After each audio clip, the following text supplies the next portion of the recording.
It's 9 a.m. I'll call the meeting to order. Welcome to 2024. We are short a volunteer invoker this morning, so we'll just all agree that we ask the Lord to bless us here. Would you please stand for the Pledge of Allegiance? I pledge allegiance to the flag of the United States of America and to the republic for which it stands, one nation, under God, indivisible, with liberty and justice for all. Thank you. Seated. We have ceremonial matters, proclamations, and employee recognitions, and I know we have a couple of key ones this morning. Mr. Bailey?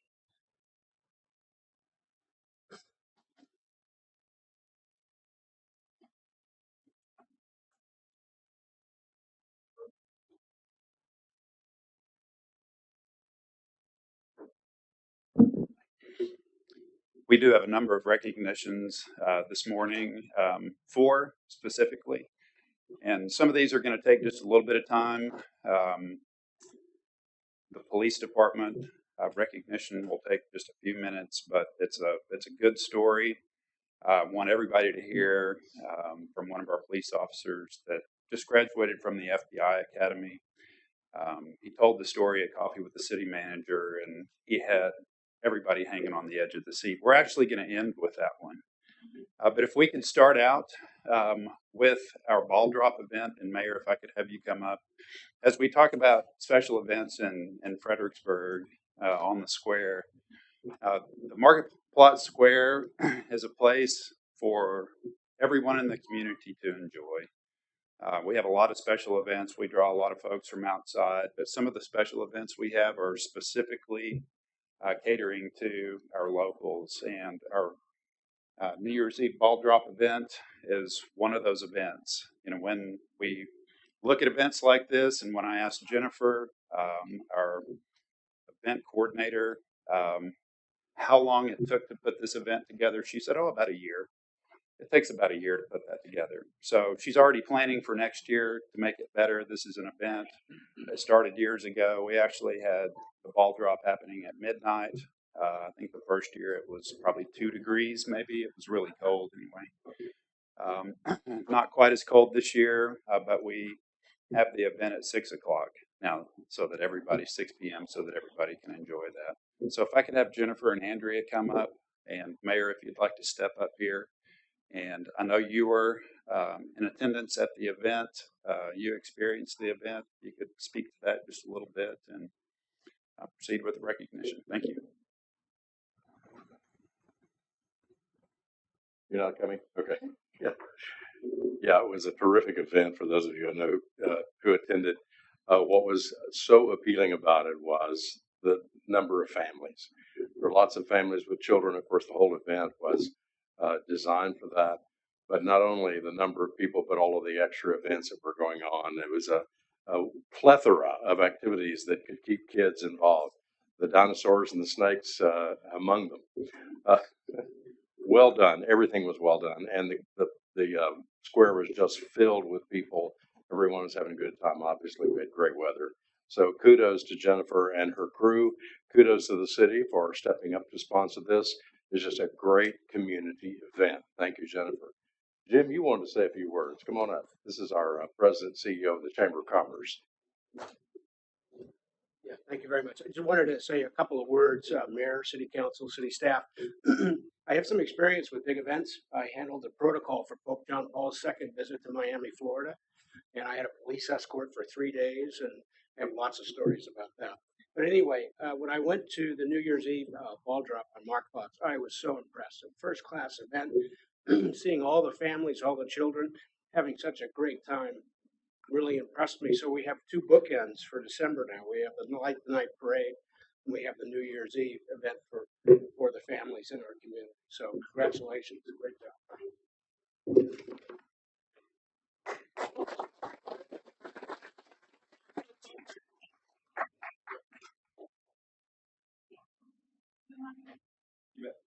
Oh.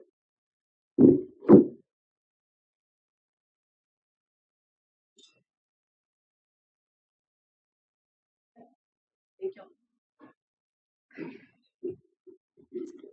Okay, our second recognition involves the Fire EMS department. If I could have Lynn Bizzle and Amy Burrier come up, please.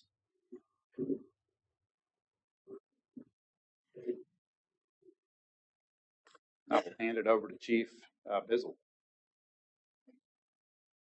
Okay, good morning, Mayor and Council. I wanted to share with you this morning a success story in the Fire EMS department.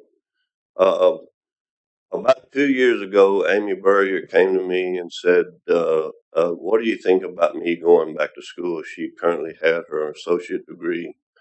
And I said, why not? She's a very busy lady. She works 2 jobs. Her husband works 2 jobs, and she was building a house at the time, or getting ready to build a house. So as we talked a little bit about it, I think she came to me 3 times, really a little bit hesitant about doing it. I said, Amy, you can do it. So as she went into the process, again, this was about 2 years ago, the city council has approved a program that pays part of the tuition when our employees, who are our most valuable asset, uh, are able to take advantage of it, and she did that. So I'm glad to say on December 19th, she received her Fire Science EMS Administration degree, a 4-year degree from A&M San Antonio. A lot of hard work, a lot of determination, a lot of sleepless nights, I'm sure, on her part, and all in also raising a family and building the house and all those types of things. So uh, she's a very humble individual. She's homegrown here from Fredericksburg. Started hanging out at the Fire EMS uh, station when she was in high school, or right around high school. And I wanted to congratulate her this morning on successfully completing her bachelor degree. And I really feel she's a future leader for this organization. So with that, thank you.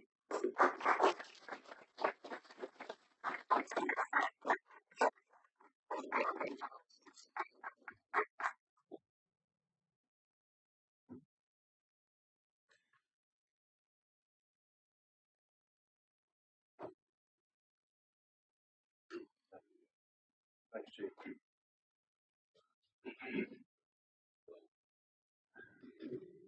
Okay, next is our police department. If I could have Chief 4-Hour come up.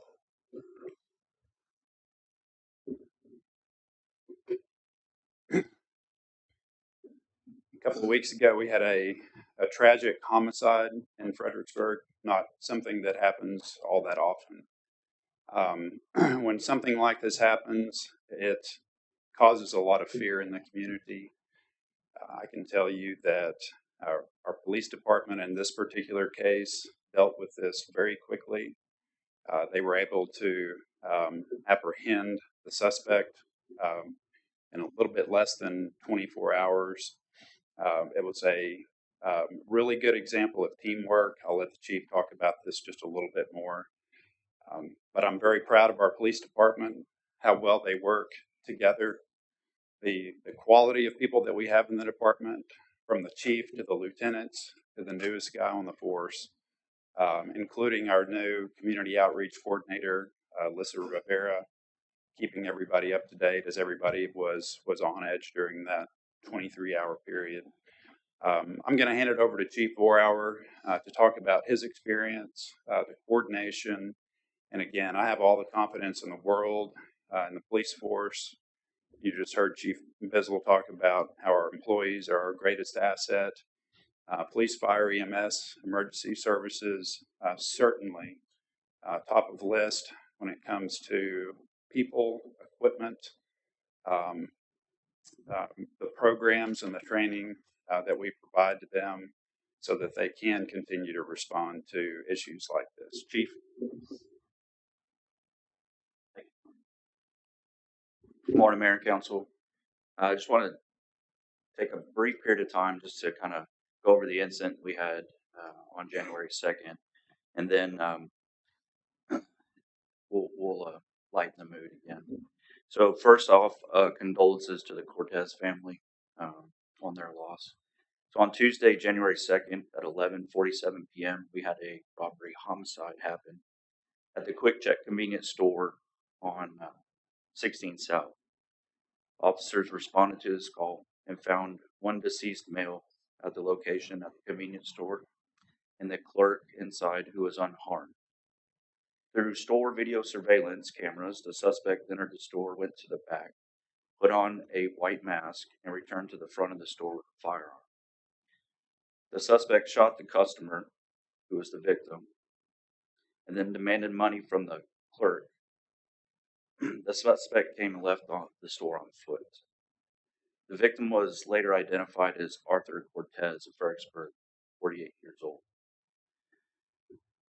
Through the video surveillance, the police department was able to post video footage and still pictures on our social media accounts, which generated tips from the community. The tips came in from by email, by phone call, through Crime Stoppers. They started flooding in, which just shows the support that we have from our community here in Fredericksburg. This led to the identification of the suspect, who was identified as Wes Rapid, 21 years old. This also led to the arrest warrants and the search warrants being issued. The tips and the information that we received through Crime Stoppers broke this case for us, and that came from the community. The suspect was located and then arrested at a local hotel on January 3rd at 11:46 p.m., just under 24 hours later. All of this would not have been possible without our police department, without the community, and help from other agencies, such as the Texas Rangers, the Gillespie County Sheriff's Office, Llano County Sheriff's Office, Kerrville Police Department, and the District Attorney's Office.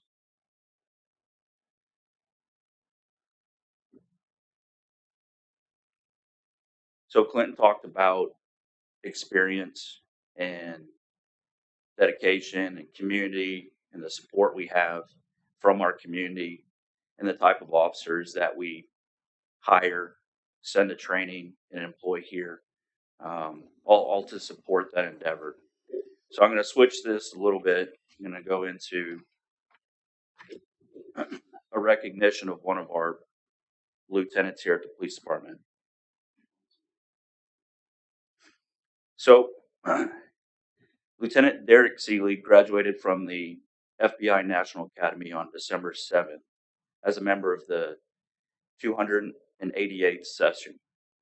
The completion of the FBI National Academy is a testament to the dedication Lieutenant Derek Seeley has to his profession and to our community. The advanced training and concepts Lieutenant Seeley learned will benefit our residents and the department as we continue to improve life within our community through our commitment to community policing.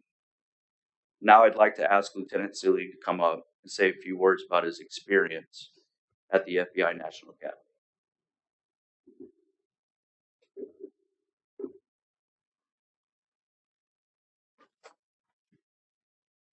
Good morning, Mayor and Council. It's my pleasure to stand before you this morning and give you a brief rundown of what it was like to attend the National Academy. As Clinton had mentioned last week at Coffee with the City Manager, he asked me to speak and tell a little bit about my experience at the National Academy and what it was like. And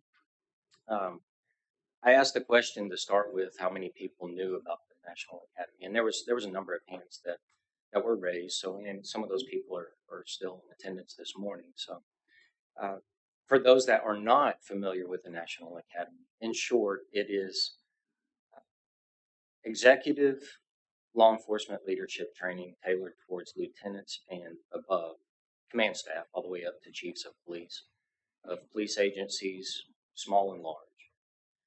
I was privileged to be one out of 198 attendees in the 288th session. Those attendees came from all walks of life and all over the globe. 24 people were international students. from as far away as Fiji, Seoul, South Korea, the Philippines, the Middle East, and then as close as someone from Canada and another from Mexico. And so the benefit of attending the National Academy, in short, is being able to learn from officers all over the world, not just in Texas, not just U.S., but all over. I spent 11 weeks in Quantico, Virginia, from September till December. And I love the hill country. I've grown up and lived my entire life in Texas, but it was beautiful. And everything from the Shenandoah Mountains, getting to see the Blue Ridge Mountains, and experiencing the fall foliage was a nice treat. And I was told that this year was exceptionally nice. The foliage was outstanding. I would love to be able to show you pictures if anybody wants to see some pictures I took while I was there. I took classes that ranged from psychology of leadership to behavioral analysis, focusing on why people do the things they do, and to actually be able to affect those traits and get people to do things that they wouldn't necessarily want to do. And this is obviously in a positive way, not in a deviant or negative way. I took classes on improving the image of law enforcement that included public relations and media relations, which I didn't tell this at the Coffee with the City Manager, but I ended up taking that class as part of a graduate certificate, and it was a graduate level class. And the instructors, attesting to their experience and the quality of instruction that was there, they were co-instructors. One of them had been a journalist for 35 plus years in the DC area, and the other one was a spokesperson for the Marine Corps. And they had mentioned that everybody in that class within about 6 months was going to be using that training in some form or fashion. I just didn't realize I was going to be using it about a month after I returned and speaking with the media about the incident that Chief Warhour had just talked about. So I took that class, which was a very in-depth class that ranged anywhere from live interviews, press releases, to social media. There was other classes, a heavy emphasis on PT. The PT requirements are relatively rigorous, maybe not so much for a younger officer, but this is tailored towards older officers. Many of us have injuries, whether it's back, knee, leg, shoulder, you name it. But we had to start out running a mile in under 10 minutes, which isn't too hard, but you have to maintain that. And the goal, once you arrive, is to run your mile time, make the best time you can, and then they want to take a minute off your mile. They didn't quite make that with mine.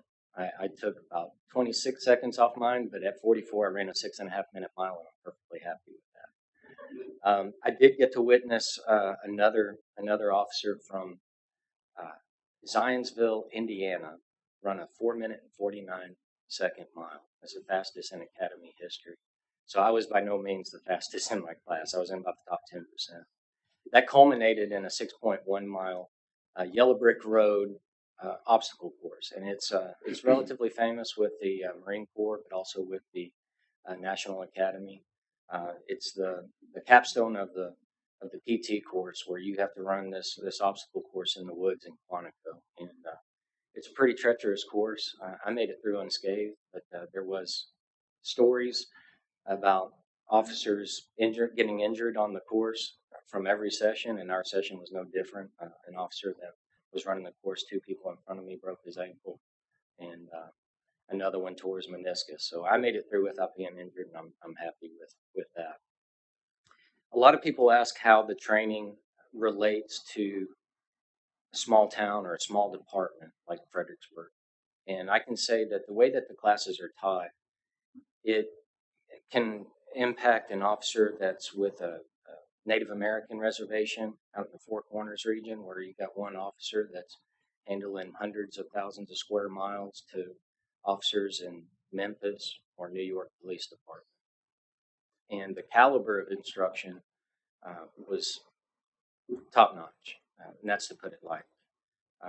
I took a crisis negotiations course from Vincent Delfonso, and he has spent a lifetime in crisis negotiations, specifically with the FBI, but he helped negotiate and oversaw negotiations for the Boston Marathon bombing whenever they found the brother in the boat in the neighborhood. He oversaw that. He actually negotiated for Captain Phillips prior to the SEAL teams arriving on scene from Quantico, Virginia. And he also did some other, in the law enforcement world, large events that are well known in the crisis negotiations community. So to learn from that type of instructor is, you just can't put a price on it. Other instructors did things around the world that they couldn't talk about. They were still classified. You could just talk in generalities. But it was all very interesting and very applicable. And as I mentioned earlier, some of those I can use. The best question I had asked was from Brent Burgess with the newspaper. And he asked a question in an interview of how it has changed me coming back from the NA. And there's some superficial benefits that's not my motive, and wasn't my motive for going to the academy.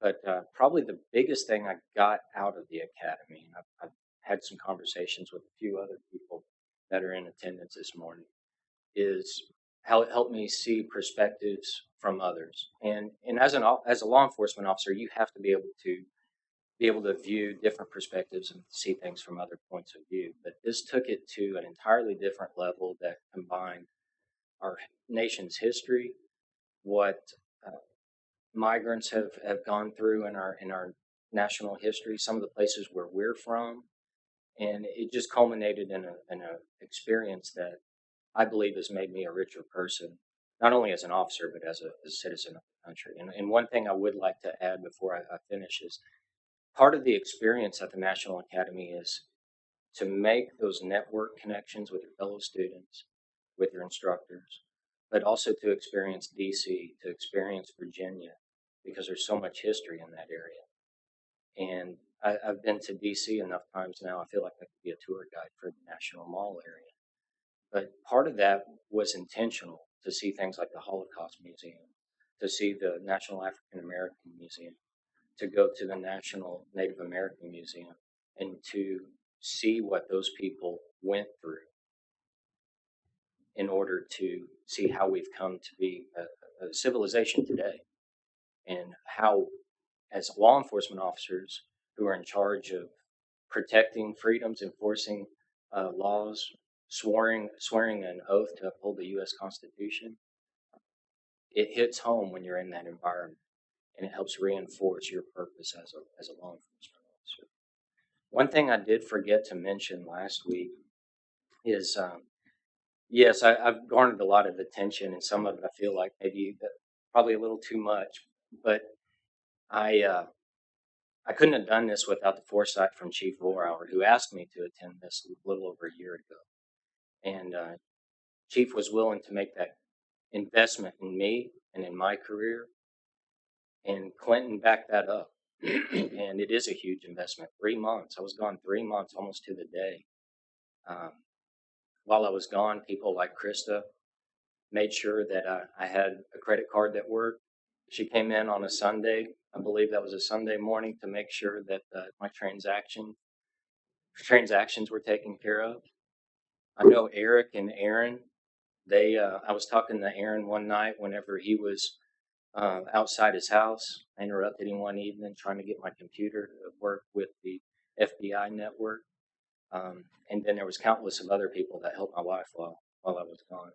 And I couldn't have been gone as long as I was without people looking at not only the betterment of me, but the betterment of the city, and making that commitment to me. So I'm thankful to all those that had a part in that. Thank you.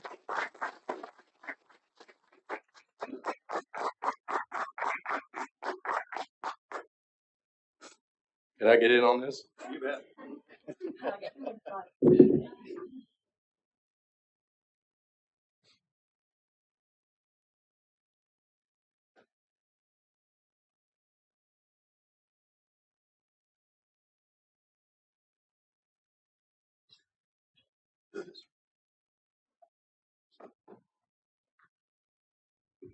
That includes employee recognitions. Thank you.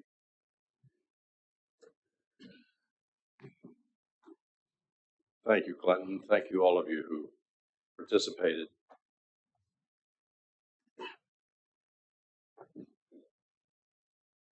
All right, we're at council comments. Good morning and Happy New Year. I will tell you, it's awfully hard not to hear these stories and the appreciation for our staff that we've heard this morning and not be optimistic in looking at 2024 and what a great year I know that the city's going to have. A couple of things real quick. CDB, the Tourism Master Plan, will be presented at their meeting on January 23rd. I think Brady probably has more information if you're interested in that. Also, the Chamber of Commerce, they have now elected 3 new members to the board. And Jim probably can go through some of who those folks are. And I saw the pretty impressive resumes this morning, so thank you, Jim. And their strategic planning meeting will take place this Thursday, January 18th. And then lastly, I did attend the coffee with the city manager on January 10th, and I know Councilmember Watson was there, very timely based on the events that took place during the Christmas season, unfortunately. So it was a great recap and getting information to our community very quickly on what took place there. 2 things that came out of it was glass recycling. We continue to hear a request to take a hard look at that. So I do believe the city is trying to look at options and initiatives that we can take place there. And again, echoing some of the appreciation for the Parks and Recreation. I think the community there gave a standing ovation or a round of applause for Parks and Rec for all the hard work that took place through the entire year, culminating in the ball drop as well. So amazing job by our city staff. Thank you. I just want to remind and thank everybody in the electrical department, Chris's group. We don't realize how lucky we are in the city that we didn't lose power. My daughter called me this morning about 6 o'clock. She lives in Sisterdale, no power. And so we're very fortunate to have a good working system here. I hope everybody had a good holiday.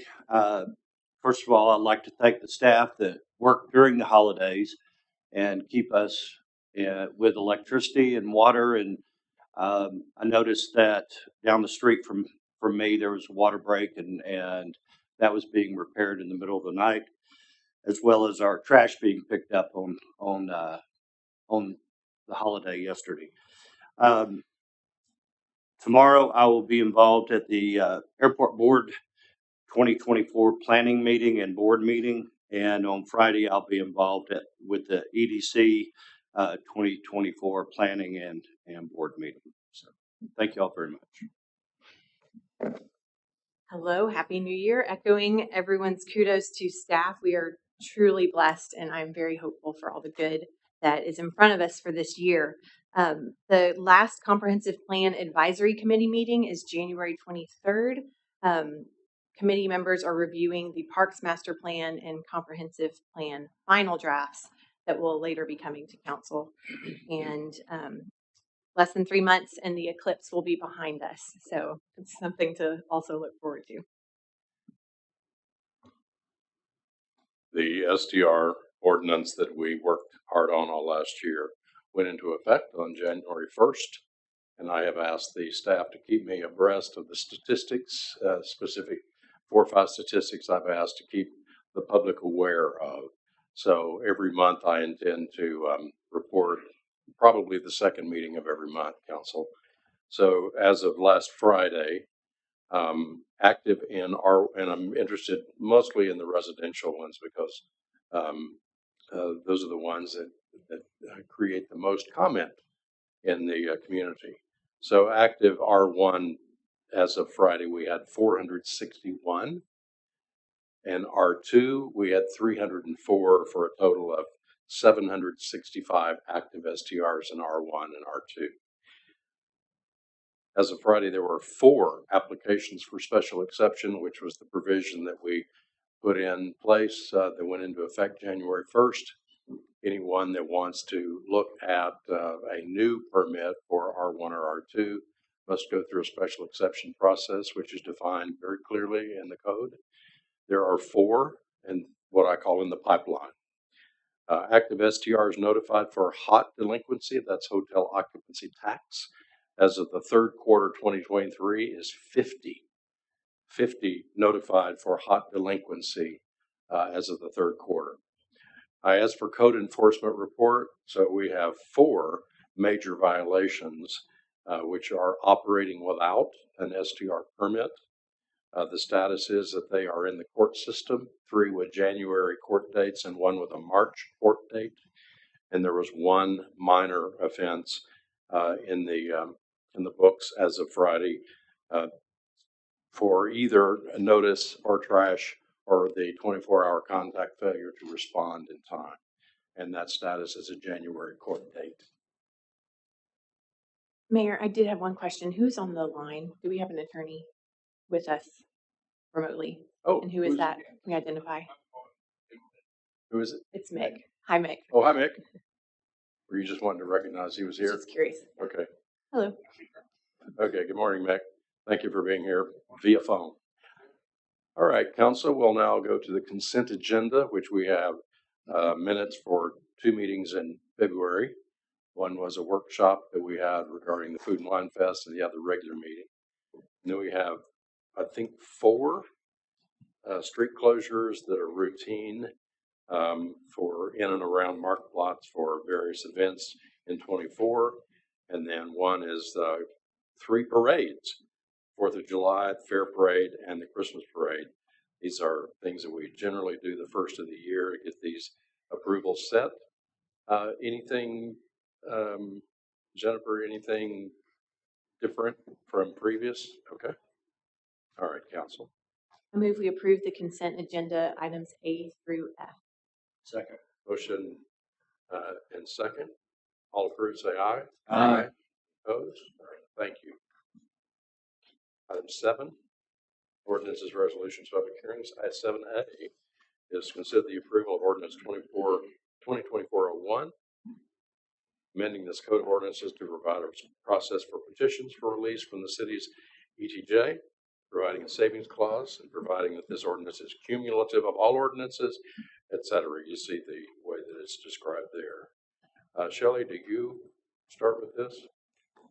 I can start it, but Mick's gonna probably have to Okay. finish. And so what this was, is this is a new, a legislative that if you are currently in the city's ETJ and meet the qualifications, you can file a petition to ask the council to be removed from the city's ETJ.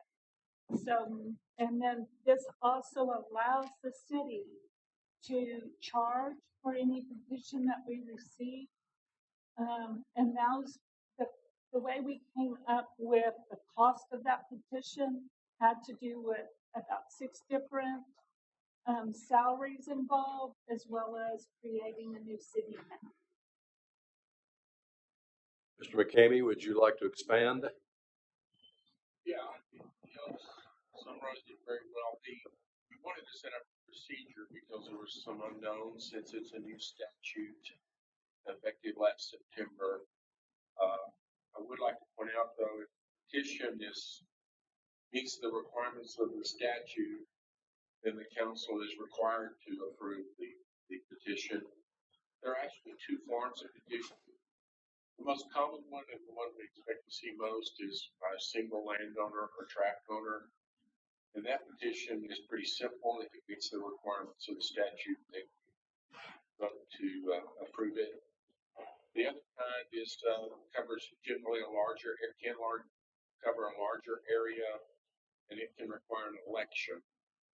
But we don't expect to see many of those. In any event, the procedures for the city to process those petitions, we think it's important to remove some ambiguity and to allow us to process these in some kind of system. So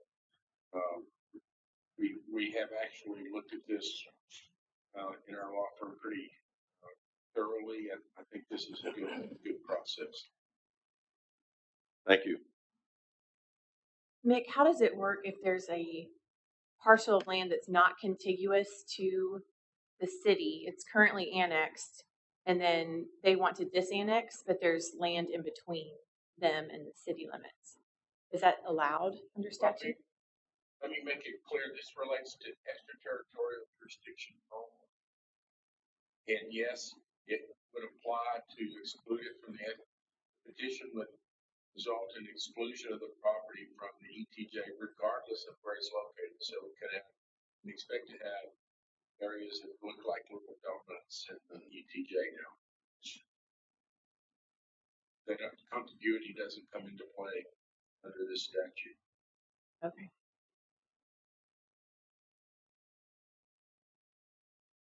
There's a couple just little technical things. I'm curious, do we need to mention that Senate Bill 2038 and House Bill 3492 were in the 88th session? And then there's, if we could just do a spell check, there's like release of twice in the caption. Oh, sure. Somewhere it says chapter 9, if the local government code instead of. Just, we could do another once through. Okay, sure.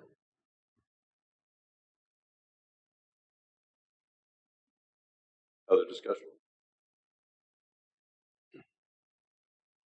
I guess another thing, if the landowner wants to potentially disannex from the ETJ, where do they go to find out how to do this? Is this going to be something on our city website? Is there a state resource that has something? Or are people just going to talk to their attorney? We can certainly put that on our website. That's another reason to have the process, so that at least there's something from the city side. We don't want to actually prepare the petitions for the applicant, right? Because the statute does have some formalities. Make sure that they meet those formalities as they go forward. But I think that having this process on the city books will help the petitioners as well. Thank you.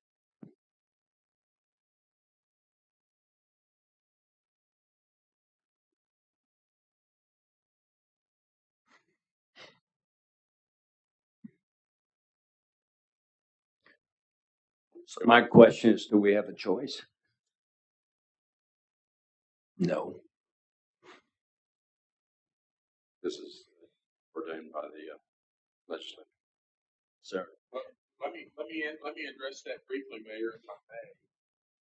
We're not required to create a process. We just thought it was probably the better thing to do for the benefit of the city and the petitioners to have a process set forth.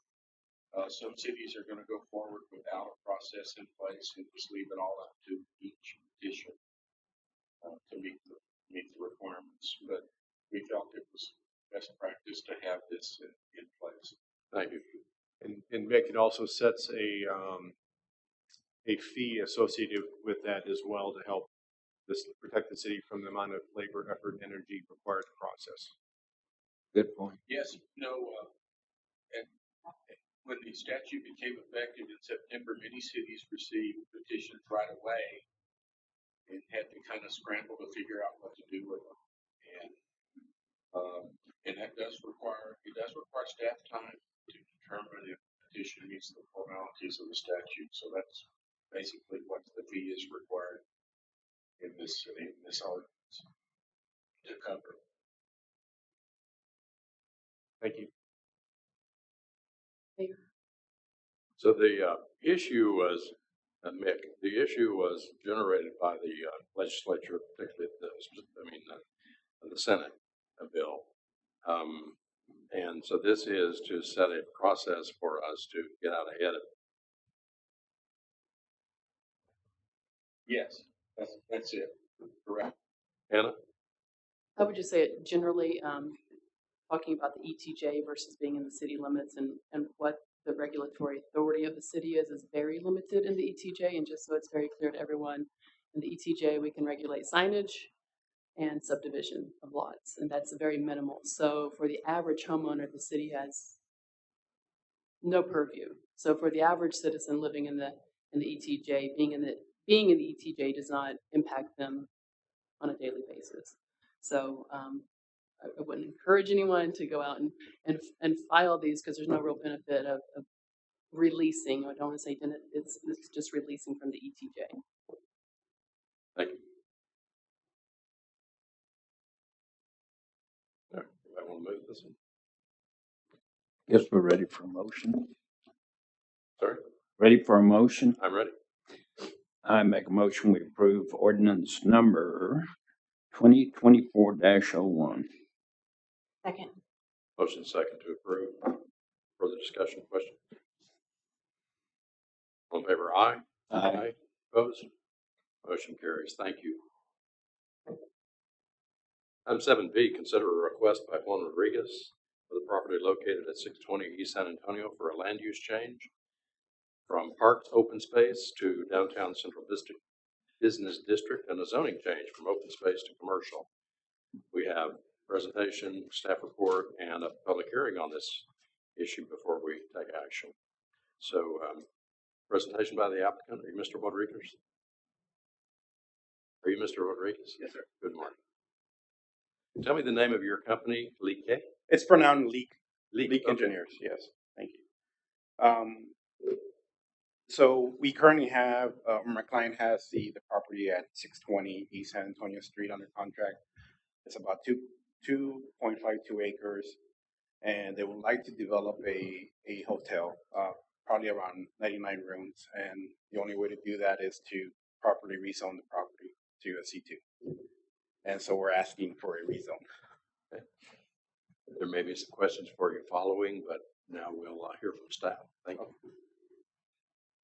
Good morning, Mayor and Council. That's correct. So the applicant has the property at 620 East San Antonio Street under contract, and so the existing owner is asking for a rezone. If you've noticed the property, it's the one behind McDonald's that is currently a big pile of dirt behind a retaining wall.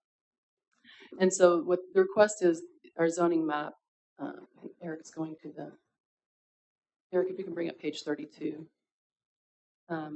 It's currently zoned open space, and our zoning map has followed the old FEMA floodplain and created open space pretty close to those FEMA boundaries.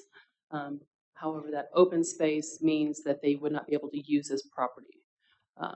Open space doesn't allow for really any development. So what they've done is created a plumber to look at the floodplain and essentially built themselves out of the floodplain. And so planning and zoning made a recommendation to approve the rezone to C2 commercial, as this, it has frontage on Main Street, but the address it's accessed from East San Antonio Street and obviously behind next to the McDonald's. So we are asking that the rezone be applied only to the area shown in the clomer to be behind the retaining wall, and leave the area below the retaining wall as open space. So that would allow them then to use the property for a commercial property, but then to actually leave the open space line where it makes sense with now the floodplain being adjusted. So you have a zoning change and a land use change in the ordinance. All right. Ready for a public hearing? Make a motion we go ahead and public hearing. Second. Motion second to go to public hearing. All in favor, say aye. Aye. All right. Anyone here to speak on this issue? Okay. Make a motion we go out of public hearing. Second. Back into regular session. Motion second. All in favor, say aye. Aye. Questions, council? Discussion? I think Anna answered my question. I know that planning and zoning did approve this. I think you said the total acreage is 2.25, and I did walk the site yesterday, and there is a retaining wall. So all of your current plans do reflect P&Z's request that you build for the retaining wall. Is that correct? That's correct. Yes. Okay. Thank you, sir. And we've actually already had a pre-development meeting with the city before we went into the rezoning application. So everything's contained between the property line and the retaining wall. Okay, thank you.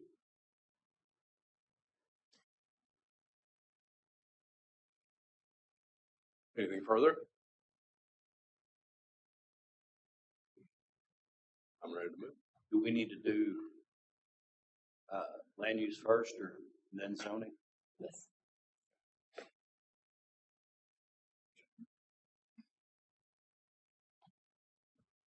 I make a motion to approve ordinance 2024-2, comprehensive amending the comprehensive land use plan for this property. A second. Motion second to approve the land use change. All in favor, aye. Aye. Any opposed? Motion carries. I'll make a motion to approve the change from open space to C2 commercial, revising the official zoning map for 620 East San Antonio Street. Second. Motion second to approve the zoning change as requested. All in favor, aye. Aye. Opposed? All right. Thank you. Thank you. Let Have a me good ask day. you a question. Y'all have, do you know what the planned use is? I mean, I know it's good commercial. Has that been announced yet, what you're going to do? So it'll be a hotel. It'll probably be a Hilton brand. Okay. Thank you. Thank you. Item 7C is to consider a request by Morgan Sanchez for a conditional use permit of the zoning ordinance to operate an STR unoccupied in R2 zoned area located in the historic overlay district on property located at 110 East Orchard. Presentation by the applicant. You represent the Sanchez. I do indeed. Good morning, Mayor and City Council. Thank you for having me and my husband today. As mentioned, my name is Morgan Miranda Sanchez. I'm here as part two, actually, after our planning and zoning attendance the other week to seek a conditional use permit for our home at 110 East Orchard Street. Today, I'd like to tell you very briefly a little bit about our property, our family, and our application request. About our property, we bought a vacant lot in the historic district back in November 2021. It only had a carport and 2 historic landmarks, which we have preserved. Since then, we have built a 1,200 square foot single family home to serve as our family's Sunday house so that we can come and attend the great events in Fredericksburg like the night parade and the ball drop. We built the house with a local general contractor that had knowledge of local zoning and building requirements, specifically for short-term rental property requirements, as well as the historic district processes. We received our certificate of occupancy in April this past year and spent the balance of the year landscaping, furnishing, enjoying the home, and preparing for this process. A little bit about our family. My husband, Gonzalo, our son, Santiago, who is 5, and our daughter, Paloma, who is 3. I'd say their number one feature of Fredericksburg is the new splash pad. We all live, attend school, and work in Austin, Texas full time, but we are experienced and passionate about the hosting and guest experience of short-term rentals and run a successful and legal one in Austin, Texas already called the Condesa House. We've had no delinquencies and no violations, in case that's relevant. We've been operating the short-term rental since spring 2021 in Austin, and this effort has allowed us to create a revenue-generating asset for our family's financial future, build an exemplary brand with 33 5-star only reviews, and recently secure the cover of HGTV magazine this past summer. And we've shared that success with our community locally in Austin to the tune of a little over $6,000 in on-time permit fees and quarterly occupancy taxes filed to date. Our application today is due to the fact that we have the 110 East Orchard property is R2, unoccupied and historic in the historic overlay district. So we realize that this conditional use permit is our only way to achieve SDR operating status with the city of Fredericksburg today. We believe this new construction is ideal for current short-term rental needs.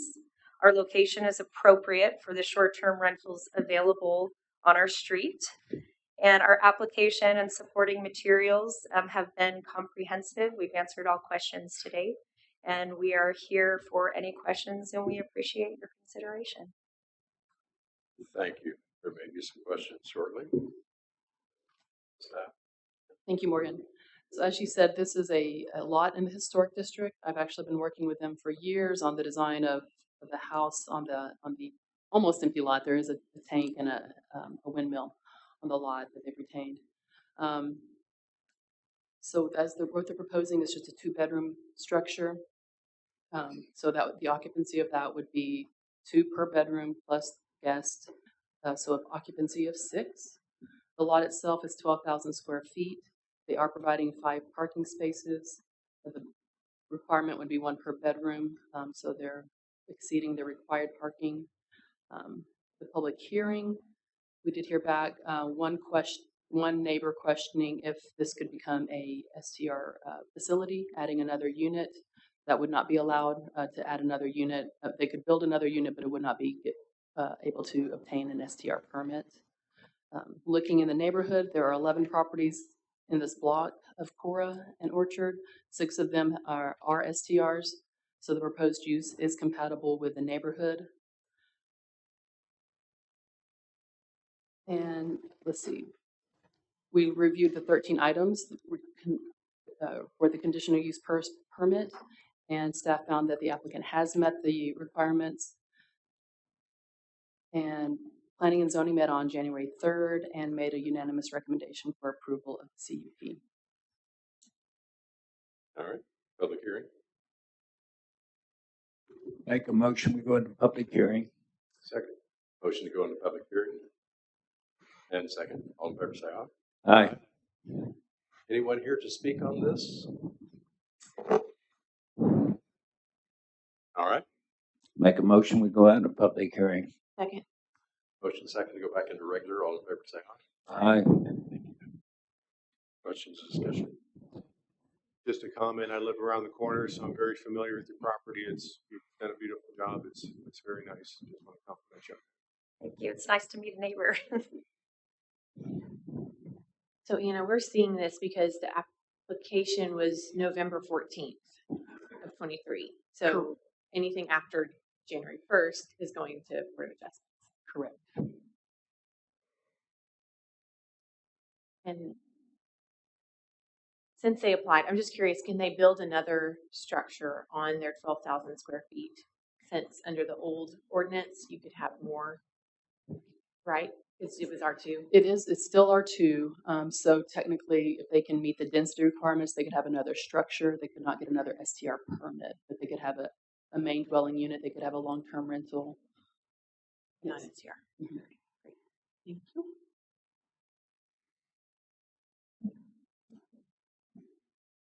All right, we'll move this. Make a motion to approve 7C 2023-692 to approve as stated. I'll second that. Have a motion second to approve this. Further discussion or questions? All in favor, aye. Aye. Opposed? Thank you all. Have a wonderful day.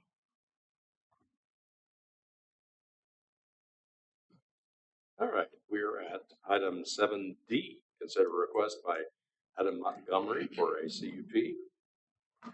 STR unoccupied in an R2 zoned area located in the Historic Overlay District. Property is at 205 West Travis. Is the applicant here? Yes, sir. Mr. Montgomery?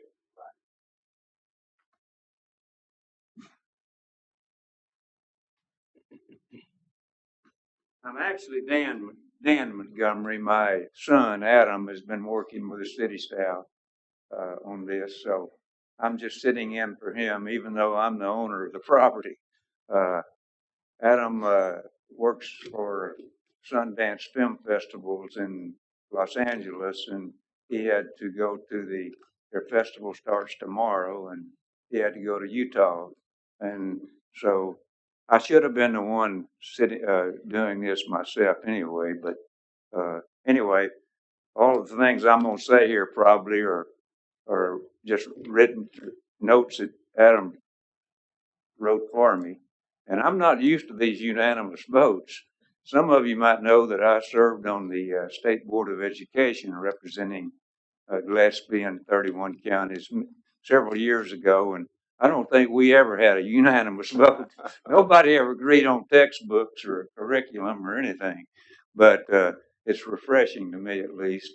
But anyway, I'm seeking a conditional use permit to operate an STR in the Historic District Zone R2. My wife and I purchased, after a long basketball coaching career, we moved to Fredericksburg in 1991, she's from Bernie, and my last high school job was in Tivy at Kerrville. And we moved here in 91 and bought the property on 205 West Travis, which of course is only a couple blocks from the town square. And I didn't know about all of these at the time. I didn't even know what an STR was. It was always called a B&B to me. But anyway, we put my wife passed away in 2022. And I moved to Los Angeles to be closer to Adam and his family. And we put our property here in town and on the market, thinking we could sell it for $1 million. You know, everything was going strong, but we quickly found out we're kind of in a catch-22 because they had changed the STR requirements for the historic overlay district, and anyway we ran into a situation to where developers don't want the property because of the STR requirement, and we don't have a permit. And single families didn't want to move there because they'd heard that all the noise and all the problems that are caused by the people that visit the STRs. We never had one incident in all these years, and every single bartering property next to us, there's 5 of them, and 4 of them are STRs, and we never had a problem. The other one is owned by Sally Clark, a next door neighbor, and she has no problems, and she owns a property she owns a B&B or STR across the street. So we got caught though in that crossfire because it's hard to find someone unless we have the STR, approval to sell the house is about what it amounts to. And I need the income. I'm in Los Angeles too now, and boy, if you think it's that we don't have affordable housing here, you ought to go to Los Angeles for a while and figure that one out. So I need the income, and it's been hard for us to get the property sold. And we only have one adjoining property that doesn't have a short-term rental permit. I mentioned that already. And the city has actually allowed the vast majority of the properties surrounding us to exist as short-term rentals. And we're the kind of homeowners who the new regulations are intended to protect. But given that all the surrounding properties except one are short-term rentals, our request for a permit won't have any effect whatsoever on the surrounding homes. But without the ability to sell the property at its assessed or appraised value, and no permit in place for me to utilize it as a short-term rental, I request that you grant this permit in order for me to realize the much-needed income for me to live on. I'm not planning to significantly alter the property in any way that would affect the historical zoning regulations or any other surrounding properties, only that I be allowed to utilize my home in the same way that the majority of the surrounding properties are currently used for. And I know that Adam has been working with Anna and other city staff about this, so I'll let her elaborate a little bit if I could. Thank you, sir. Anna. Thank you, Mr. Montgomery. I think you did a great job summarizing it. Looking at the specifics of the property, it is R2 historic. It is just under 12,000 square feet in lot size. The occupancy would be 8. It is a 3-bedroom unit, so 2 per bedroom plus 2. Parking spaces, they're showing 4 provided with 3 required. And at the time of publication, we received 1 protest and 2 letters of support from surrounding neighbors. We evaluated the 13 criteria for the conditional use permit and found that it met the requirements. Planning and zoning also recommended approval unanimously, and staff is recommending approval. All right, public hearing. Move we go into public hearing. Second. Motion second to go into public hearing. All in favor? Aye. Aye. Aye. opposed? Okay, we're in public hearing. Anyone to speak to this? Okay. We go back into regular. Motion second to go back into regular. All in favor, aye? Aye. Any opposed? All right, thank you. Questions, discussion? The one gentleman, Timothy Roberts, objected. Obviously, he's not in the room here, but anything of note there? You know, It's the Clark House on the left there on the map that you're looking at. Where's the next one?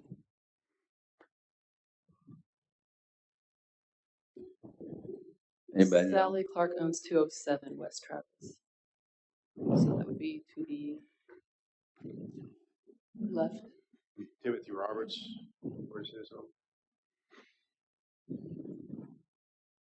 Tim Roberts owns the house across the street. Oh, he's across. Yeah, he doesn't. His ownership or his homestead shows to be in Magnolia, but he owns across the street, So he does not. according to appraisal district. And on across the street, that's part of the school property, that vacant land. Yes, and Mr. Roberts lives in Houston. Actually, he's a very good friend of mine, by the way. But he owns that property, and it was a bed and breakfast. I assume it probably still has the permit. I'm not sure. Yeah. Mr. Montgomery, you have a beautiful home. My husband and I looked at it to purchase, but it was a little out of our price range. But it is a lovely home. Thank you. My one request is whatever your property manager is, just make sure that you communicate with them the requirements just along the street for parking, since the school's right there and there might be some issues with And there's also a disc golf course across the street, and that's affected Mr. Roberts' property because they've broken windows with disc and they've climbed up on his roof and whatever. So, but I don't think that has anything to do with the people visiting, town. We've actually enjoyed the people that stay in those bed and breakfasts. We had a pool. We've invited them over. That hadn't been a problem for us. I can't speak for the rest of the city, but it's been great. We love it. I miss it. I said I was going to nail my feet to the ground if I ever got back, but with this cold weather, I might decide not to do that. Come see us in the summer then. Anything else? All right, you want to move it?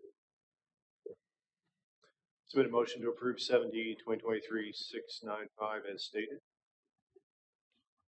Second. Motion second to approve as stated. Further discussion or questions about the motion? All in favor say aye. Aye. Opposed? Thank you. Appreciate it. All right. This was also in the pipeline prior to January 1. Just want to make sure that's correct. Thank you. Quick question, if I may. Sure. How many more do we have in the pipeline that were under April 2022?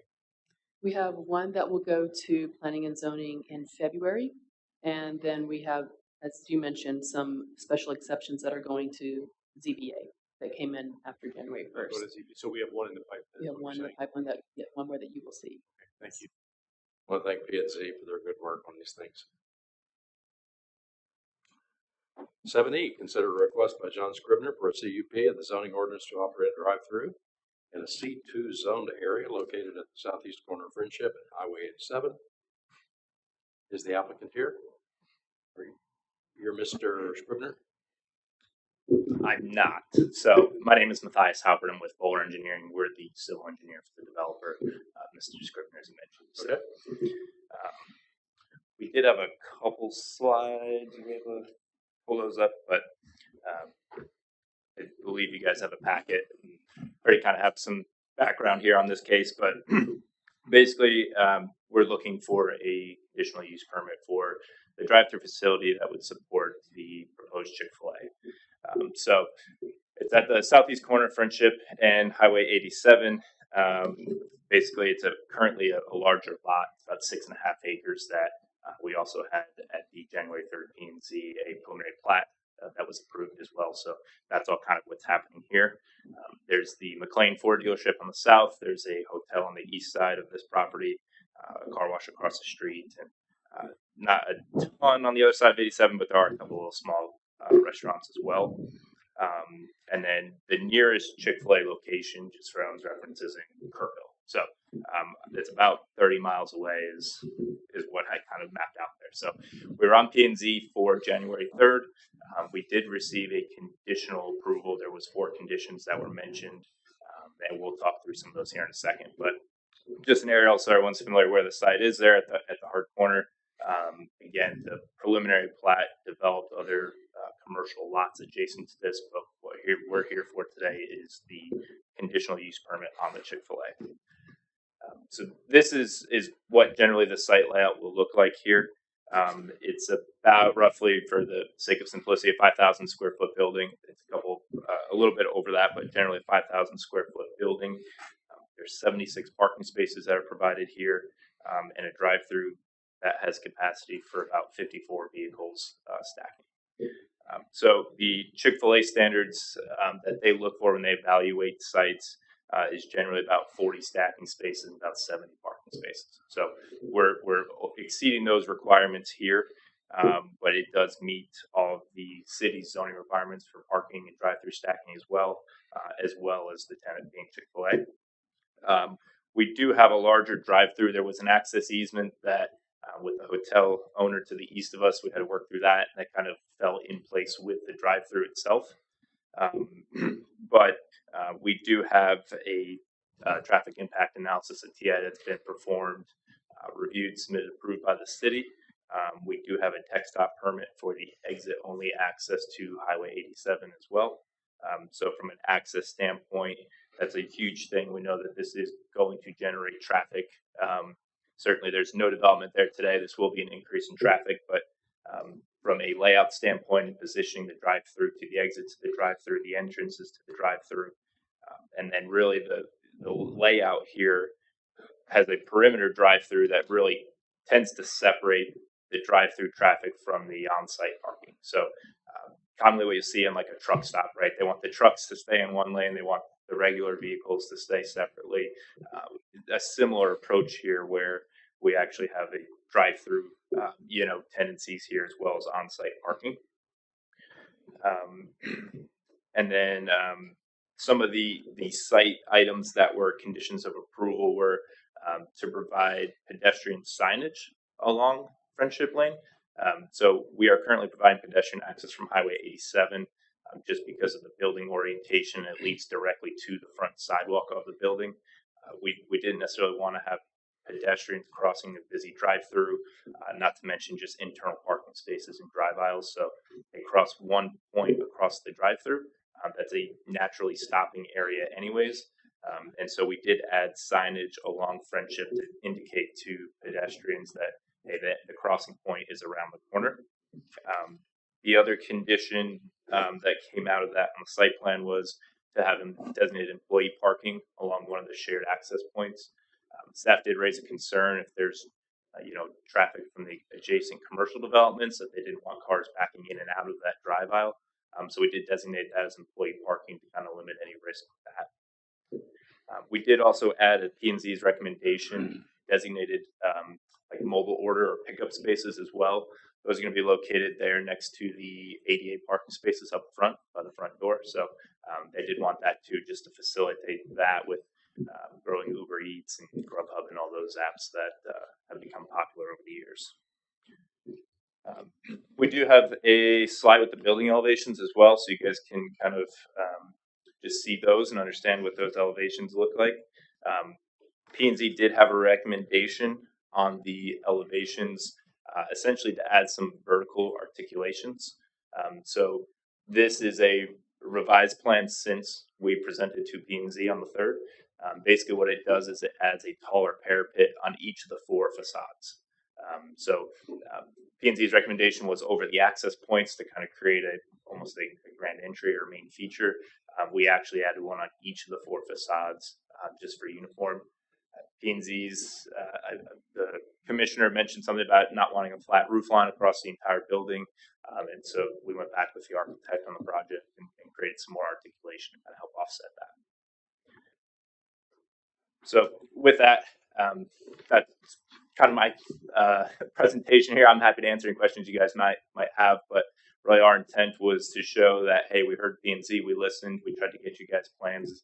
I know it's a short window, but try to get you guys plans that address all those comments. That way, we're being active and we're showing you guys that we're listening, we care about this. So with that, I'll let Anna give her presentation and I'll be here for any questions. What's the estimated groundbreaking? Anything there yet? It's going to go through the standard city process. So, you know, hopefully, council member, you can do your part here today, and that'll set us up then to go through the full construction drawing and building permit process, and you know, and there'll be obviously a lead time on the construction itself. And I had a question: wasn't Ace going to be on the corner? So this lot, as you mentioned, was 6 acres. What we're showing, what P&Z approved for a plat, would put the hardware store in the back of this development. Back toward Fairfield. Yeah, back towards the dealership, and it's about a 3-acre lot that would be carved out there. I don't believe there's any formal plans or submittal, but that's the last information I heard, was that they were going to put the Ace there. So on this, you can see the shared access. So all of the properties, the 3 parcels, will have access off of Friendship Lane only, and they are creating a shared access. So if you can follow what would be developed back here, what is saying lot 3, 2.92 acres. Mr. Biederman will retain that. So all of the properties will have a shared access that will exit out. Right. All 3 will have to access off of Friendship, and then there'll be an exit only onto Highway 87. So you'll only be able to go northbound on 87. So let me just go through the presentation here. And thank you, Matthias. Thanks for coming down from the DFW for this. So this is a conditional use permit. So restaurant use is allowed in C2 zoning. So what you're looking at is conditional use permit for the drive-through. All drive-throughs in any zone require a CUP. So the proposed development includes a new building that's about 5,300 square feet and will provide 75 parking spaces for the fast food restaurant. So TxDOT has granted 1 right-out only exit on Highway 87, meaning there's no entrance from Highway 87. And those exiting onto 87 will only be able to go north. All vehicles will enter the property at the 2 other commercial lots, including the 2 other commercial lots from the 2 entrances on Friendship Lane. Currently, there is not a turn lane in front of the proposed entrance on Friendship Lane. Visitors leaving the site southbound on 87 or needing to go west on Friendship will have the most difficult time exiting the property during peak hours. Obviously, corners make busy intersections and the best location for visibility of these types of businesses, but can cause negative impacts on through traffic. Chick-fil-A is one of the most successful quick service restaurant drive-through restaurants in the country, and locations across the country have created traffic issues when drive-through facilities are not adequately designed to handle the demand. The proposed drive-through lane shows 2 full-service lanes, so that is different if you've visited the one in Kerrville or the Rim. Those are 2 lanes that come down to 1, so this will be 2 full complete lanes for the drive-through. Let's see, and a TIA was provided. The difference between the TIA that was provided and the site plan that we're looking at were shown. There were some things about that TIA site plan that I think were better from a design point of view. I think they obviously made some revisions after they redid the TIA to accommodate more stacking and more parking. So the area in question is about 1.75 acres, C2 zoning. The building coverage is only 7%. The impervious coverage is about 71% with a maximum allowed of 80. We talked about the TxDOT right of way or exit only onto 87. Parking spaces provided is 75. The requirement of 3 spaces per 100 square feet. Chick-fil-A usually provides about 70, and at peak hours, he did note at the last meeting that there could be around 30 employees working. The drive-through stacking is a double drive-through and provides 54 stacking for approximately 54. Of course, that depends on if there's a smart car or a dually in line. But the aisles are 10 feet wide each, with 3-foot striping in between and 20-foot radius at curves. There are 2 large menu boards measuring 8 feet tall and 6 feet wide. The other part of this review that the P&Z considered was the entry corridor. Friendship Lane is not part of the entry corridor, but Highway 87 is. So as a corner lot, we're also reviewing the entry corridor standards, and that includes building materials, color, landscaping, and location of the building. So sidewalks are provided along Highway 87 and Friendship.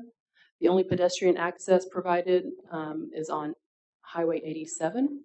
So in staff's original recommendation, we had also suggested one on Friendship Lane, knowing that if it's going to receive pedestrian access, it's going to be from Friendship. As you're very aware, we've approved a lot of developments on Friendship Lane, including the new Lennar development, which is just down to the east a little bit. And just realizing there's a lot going on right now on Friendship Lane, a lot that's approved that will start soon, and then prime real estate that we anticipate will be developed, including the hard corner on the north side of Friendship and 87. So we looked at landscaping and screening and the refuse or trash location.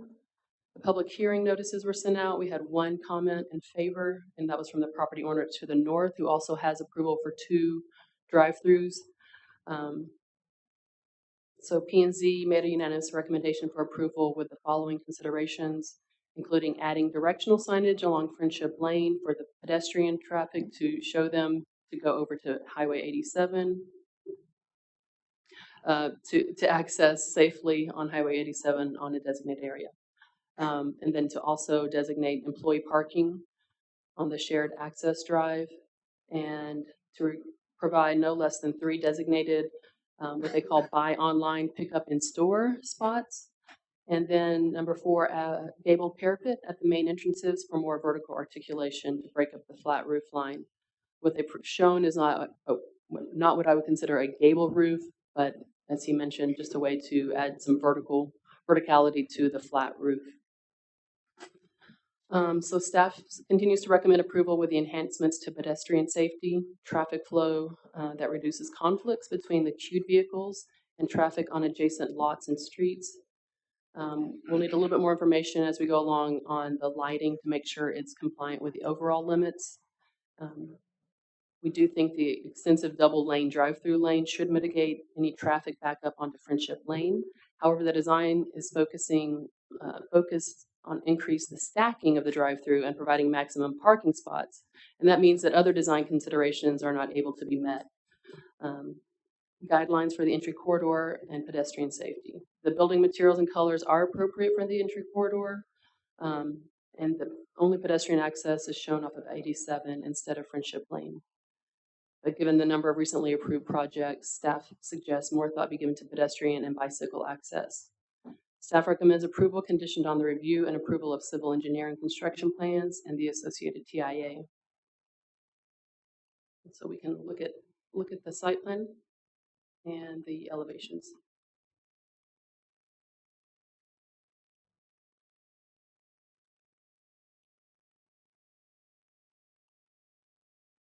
So essentially, we anticipate most of the traffic coming in off this first entrance on Friendship Lane, and anyone going into the drive-through would do an immediate turn directly into one of the double drive-through lanes. Anyone wanting to actually access the building would come in this first curb to access the building, and then all of the drive-through traffic will exit here on the south side of the property. And those that are wanting to go northbound would do an immediate hard turn to get into this one-way exit, or all others would have to get into the shared access, come back north to Friendship Lane, and then exit here. There is another entrance closer to the hotel, and that access point currently exists. So a little further down We do anticipate another, obviously, commercial development here on Lot 2. We don't know what that'll be exactly, if it'll be another fast food restaurant or a, gas station, but that is an almost 2-acre lot that'll be developed. And then the back lot, again, has previously been looked at for the relocation of base. These are the old drawings. Let me switch over to the newer drawings. So just added a little bit more vertical articulation here over the doors.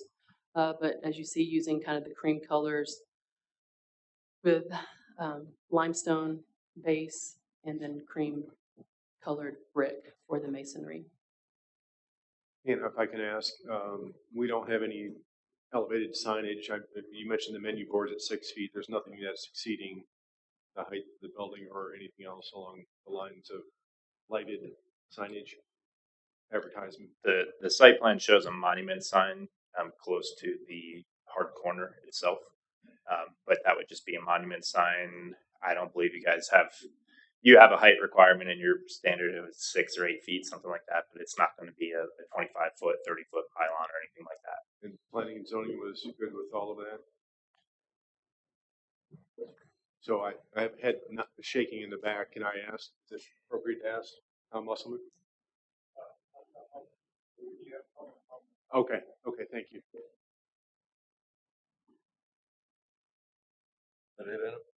That's it for me. All right, public hearing. I move we go into public hearing. Second. Motion second to go into public hearing. All in favor, aye. Aye. Anyone to speak to this, Mr. Musselman?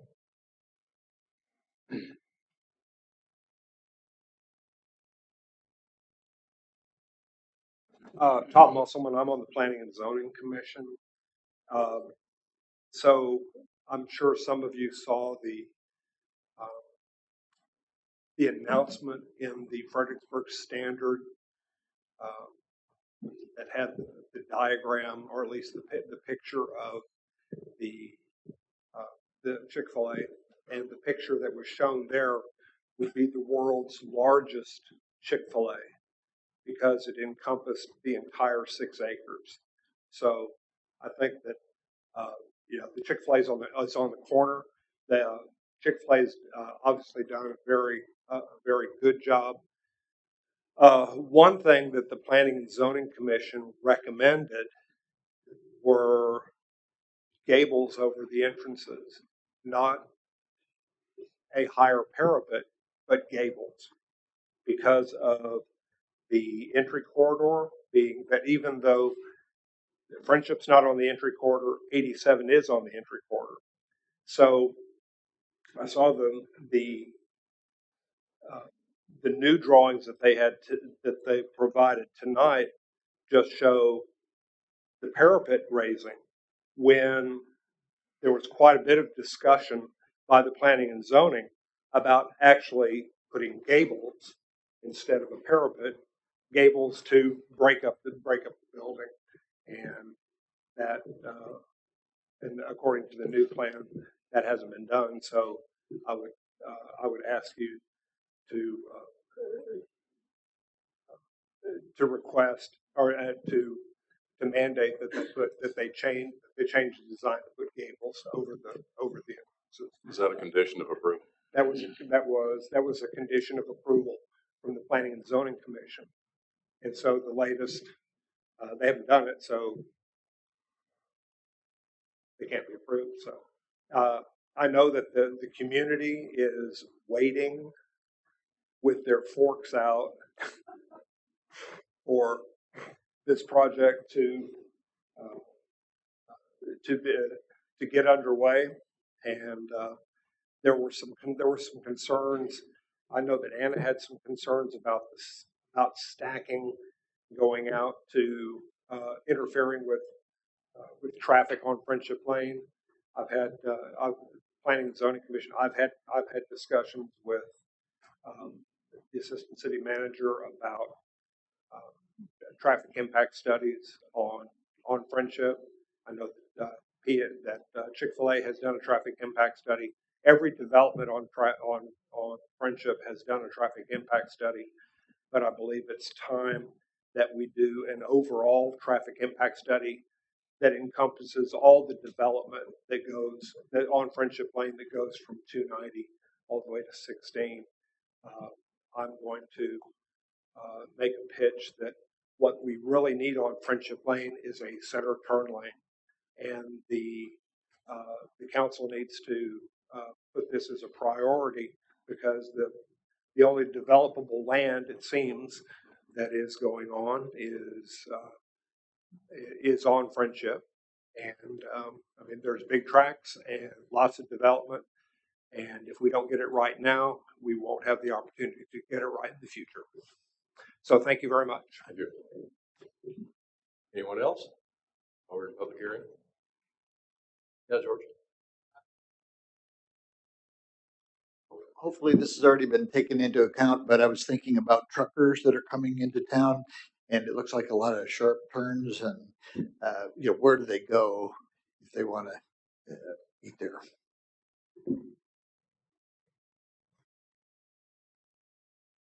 Anyone else?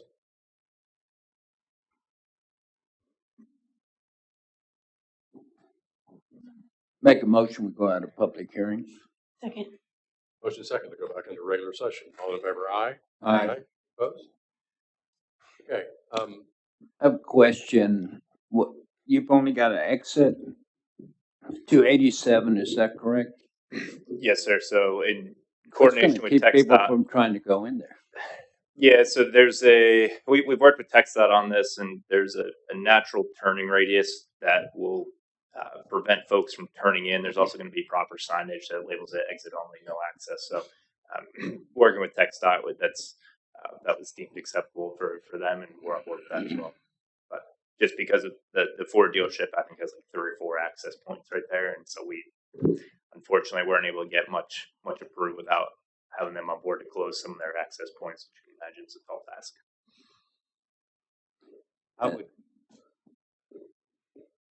I don't know how you would exaggerate that turn or make it, but an example would be Whataburger had a right in, right out on 87, and there was nothing there other than stripes, and that doesn't work. So correct. I was going to bring that up. That doesn't work at Whataburger. Yeah. Yeah, and this will be there's a roadside ditch right there, and so there's only going to be pavement in that direction heading north for that turning. So understood, we're not building a full access point and then just putting striping to prevent people from accessing there. It's the hard asphalt improvements or concrete improvements that will be there to literally force people not to do that. Okay, right. What about the gable issue? So to be honest, I know that the word gable was out there, but the discussion was we don't like the flat roof line, and so we tried to look at that. Chick-fil-A does have, these are older prototypes, and so we can go back to the drawing board if that's a condition that you guys still feel confident in and wish to approve it with that condition. That's something that we can continue to work with staff after the fact to get more of a peek on it, I think, because it sounds like more of the intent of that. But we tried to break up that roof line, make it not so monotonous. And, your design standards now are just elevated parapet, not the. Yeah, I don't know if it's I'm not an architect. I don't know if it's a modern or a cost thing, but they've kind of gotten away from these older So these buildings. photos are older. No. It's, yes. I have a question, Anna, or maybe you tell me how you say your last name. Albert. Yes, sir. This narrative on the land side, building side, and land by Bowler, or is that your? Yes, sir. Your company. I'm just confused on something. It's not huge, but I just want to make sure. On 4.6, there's a reference to it being a multi-tenant commercial. Is that? I think there's a typo or something got copied over, but this will just be Chick-fil-A, not a multi-tenant. So you're not going to co-partner with Whataburger? That's correct. Yes, sir. So it is not a multi-tenant building. It is correct. Chick-fil-A. Okay. Correct. Do we have to correct anything to ensure that that stands? I don't believe so. Okay. Sorry. Okay. I didn't think so because y'all don't need a partner. All right. And it was the, I'm sorry, Go ahead. I got a lot of questions. was the gable a condition of approval from P&Z? Yes, That's what Tom said. yes. She used Polly made the motion and used the word gable. There wasn't much deliberation about that after, I think, Matthias and I spoke after, and what was the intent, if it's a true gable. I mean, not a gable that would have to go all the way across, but to better articulate the entrances and just kind of break it up so it's not so monotonous. I tend to disagree with P&Z. I think the gable is dated. It's their old design. I like the new design much better. If we decide to go that way, is that possible? Yes. So my daughter wanted me to get on council so I could ensure Chick-fil-A came to Fredericksburg. So I feel like I'm winning my mom point now. No, I have some questions, and I will not talk about monosodium glutamate and ingredients of chicken products right now. But curious on this traffic impact analysis layout. It sounds like there were different ones. Like, Anna, can you walk me through, like, there's something that was analyzed and it was talking about a hardware store and 2 drive-throughs? Was it talking about what's across the street or the third parcel of land? You let me know it. So the TIA takes into some general assumptions, right? And they were looking at this parcel because they were doing a plat for the whole 6 acres. And so looking at this parcel, I'm not sure if it took into consideration what's already been approved across the street. I don't know that answer off the top of my head, but I know working with the city engineering team on this, again, it's 6+ acres. We took into account ideally the most conservative, and what that means is the most aggressive development that can happen here in order to make sure we're accounting for the highest land uses from a traffic standpoint. So it does account for all 6 acres. It did recommend a right turn decel lane on Friendship Lane that's being proposed with this. I don't know, it would have come from the city staff whether they wanted us to include those other developments across the street or not. But I know what they found is with the turn lane that's proposed, that would still operate under different levels of service, and it would still be an acceptable level of service without improvement. Okay. So the turn lane off of Friendship, that is included in what we're approving, or do we need to recommend that? Because I think we absolutely need it. It's shown on the site plan. Okay. And I'm just curious, you're thinking on, I get that there's, ins and outs on both sides of the road, but to not have pedestrian on Friendship, so you want pedestrians to like come in that, I guess the second ingress egress closer to the hotel, and you want them to walk through your property to get around instead of being able to walk to that corner. So are we able to pull up the current site plan? So what it comes down to is we can provide access from Friendship Lane. The challenge is they're crossing the drive-through as they're entering the drive-through. So where we're proposing it, you can see the striping just south of the order board canopy there. Yep, right there. So we're proposing the access there. That's a natural offset between where the vehicles are stopping at the order boards. There's enough stacking space just south of that for another vehicle, and then that would already be, based on a 20-foot vehicle length, that's a natural stopping point between the stacked cars. And that's a shorter crossing distance where they just have to cross the drive-through and natural stopping currents, and then they're right tied in with the building sidewalk that's already right there where they're going to be heading. If we provide that on Friendship, they'd have to cross the drive-through. Likely not a natural stopping point as the inflow comes in. It's not going to be necessarily stacking as much there. And then they're going to have to cross at least in 2 or 3 other different instances across the internal drive aisles and parking. So from our standpoint, keeping pedestrians safe, they can cross at one point. Yes, there's the chance that maybe they'll have to walk around the corner to that crossing point, which is where the directional signage condition came in from planning and zoning, was to just at least deter that, let people know that there is a crossing on 87 rather than cutting through the drive-through, cutting through landscaping and things like that anyways. Okay, I see that. So I'm talking, if I'm in an apartment further east on Friendship and I want to walk to Chick-fil-A, I'm walking down Friendship and then I'm going to have to turn in. Correct. You would turn on 87 on that sidewalk as well. Part of the site plan is we're proposing frontage sidewalk on both frontages here, Friendship and Highway 87. So you will so have, that would you will connect have all the way through. sidewalks Correct. Yes, ma'am. besides where the. Yep. Okay. Landscaping. I'm looking at your landscaping plans and I'm curious, have you tried to prioritize drought tolerant plants or any kind of rainwater catchment, low impact development? I know you're using potable water. Could you look at using maybe recyclable water or anything else? Yeah, I think with that, I don't know when that ordinance got passed. I know it was pretty recently to require, is it rainwater harvesting? This is a resolution.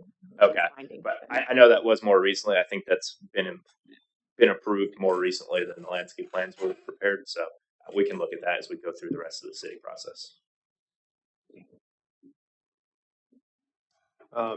This is more of a confirmation than a question to Anna, but I'll ask a question anyways.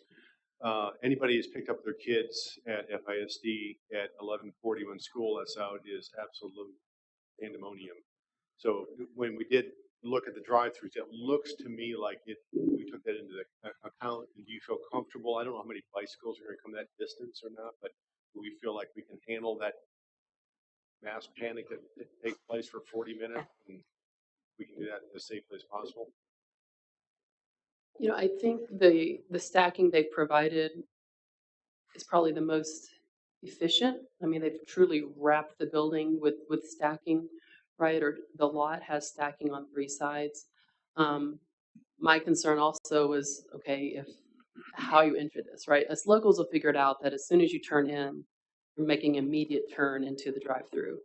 And then we'll learn, you know, how to exit.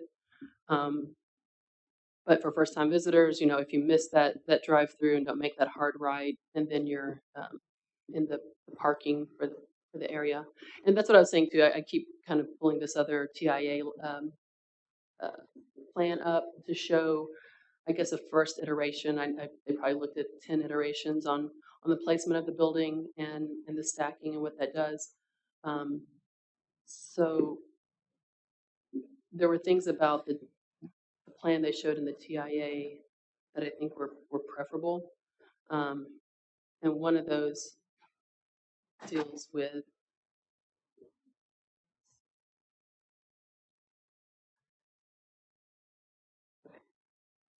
so in the TIA analysis, they had this large bulb out here, right? So you'd enter and then you'd have some time to make your maneuver into the drive-through. And so that could have been a more natural access point for a pedestrian, right? If you put a sidewalk through there to get them closer into the lot. But this had the building closer to Highway 87. So this was a different layout. Obviously the drive-through canopy was fronting Friendship. But I think there were some advantages to this layout. So you had protected protection for the access easement here that all properties or all visitors to the entire site are going to use. And it provided more delineation between Chick-fil-A and the other lots. So they obviously went away from this layout, but I think there were some benefits to this layout that I looked at in my review. Again, as a mom, this is very important. But as a user, and you know, and for our entry corridor, this is a better layout, bringing the building closer to the entry corridor, kind of hiding parking, right? Screening parking. So looking at just two variations of layout, this one is more consistent with the entry corridor and probably safety for pedestrian or any other user, and accessing and keeping Chick-fil-A kind of separated from the other uses. So I would say the layout that they've provided provides the most stacking and the most parking for sure.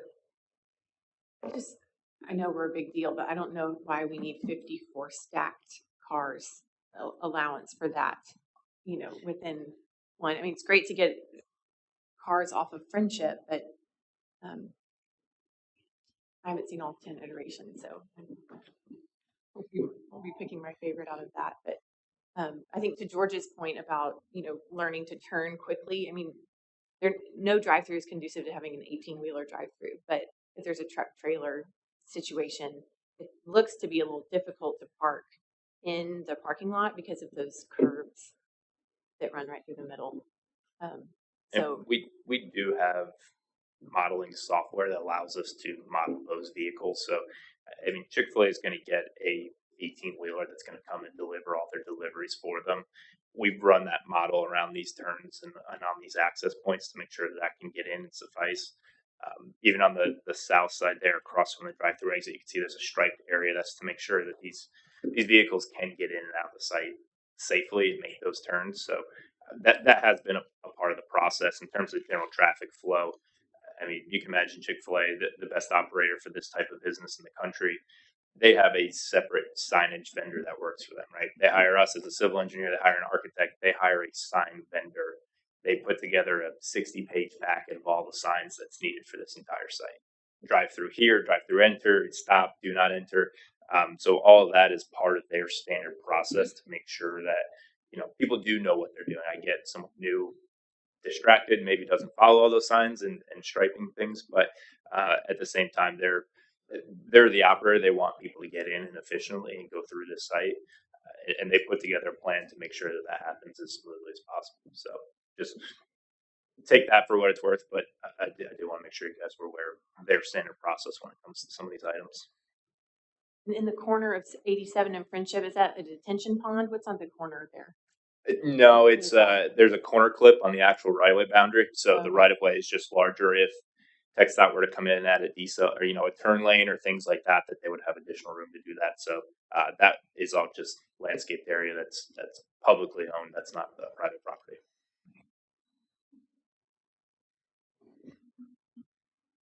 Well, I do want to maintain the integrity of our entry corridor standards. So the idea of just kind of slapping some limestone on the side and calling it a day doesn't really sit well. But I don't know what more we can gussy it up to make it look like a historic German entry into our town. So if anyone has suggestions. Is it good enough with the limestone? Are y'all okay with that? As far as I'm concerned, looking at the entry corridor today as it exists, this is a far better looking building than what we've got. I don't have a problem with it at all. I mean, you can put limestone on it, which is fine.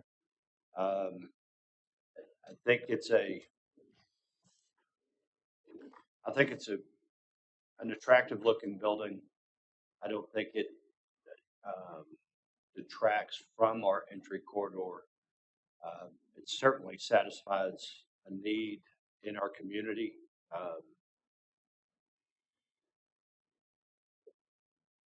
I think it's a great addition, personally. So, Quick question. Having worked with retailers in past experience, I know there are several iterations to Councilmember Kirchner's point. Are there other iterations that would be more suitable? I'm just asking, or is this the corporate standard and this is what it is? This is a improvement from the prototypical building elevation. I was trying to get one that was the prototypical so you guys could see that and see where we've gotten to now.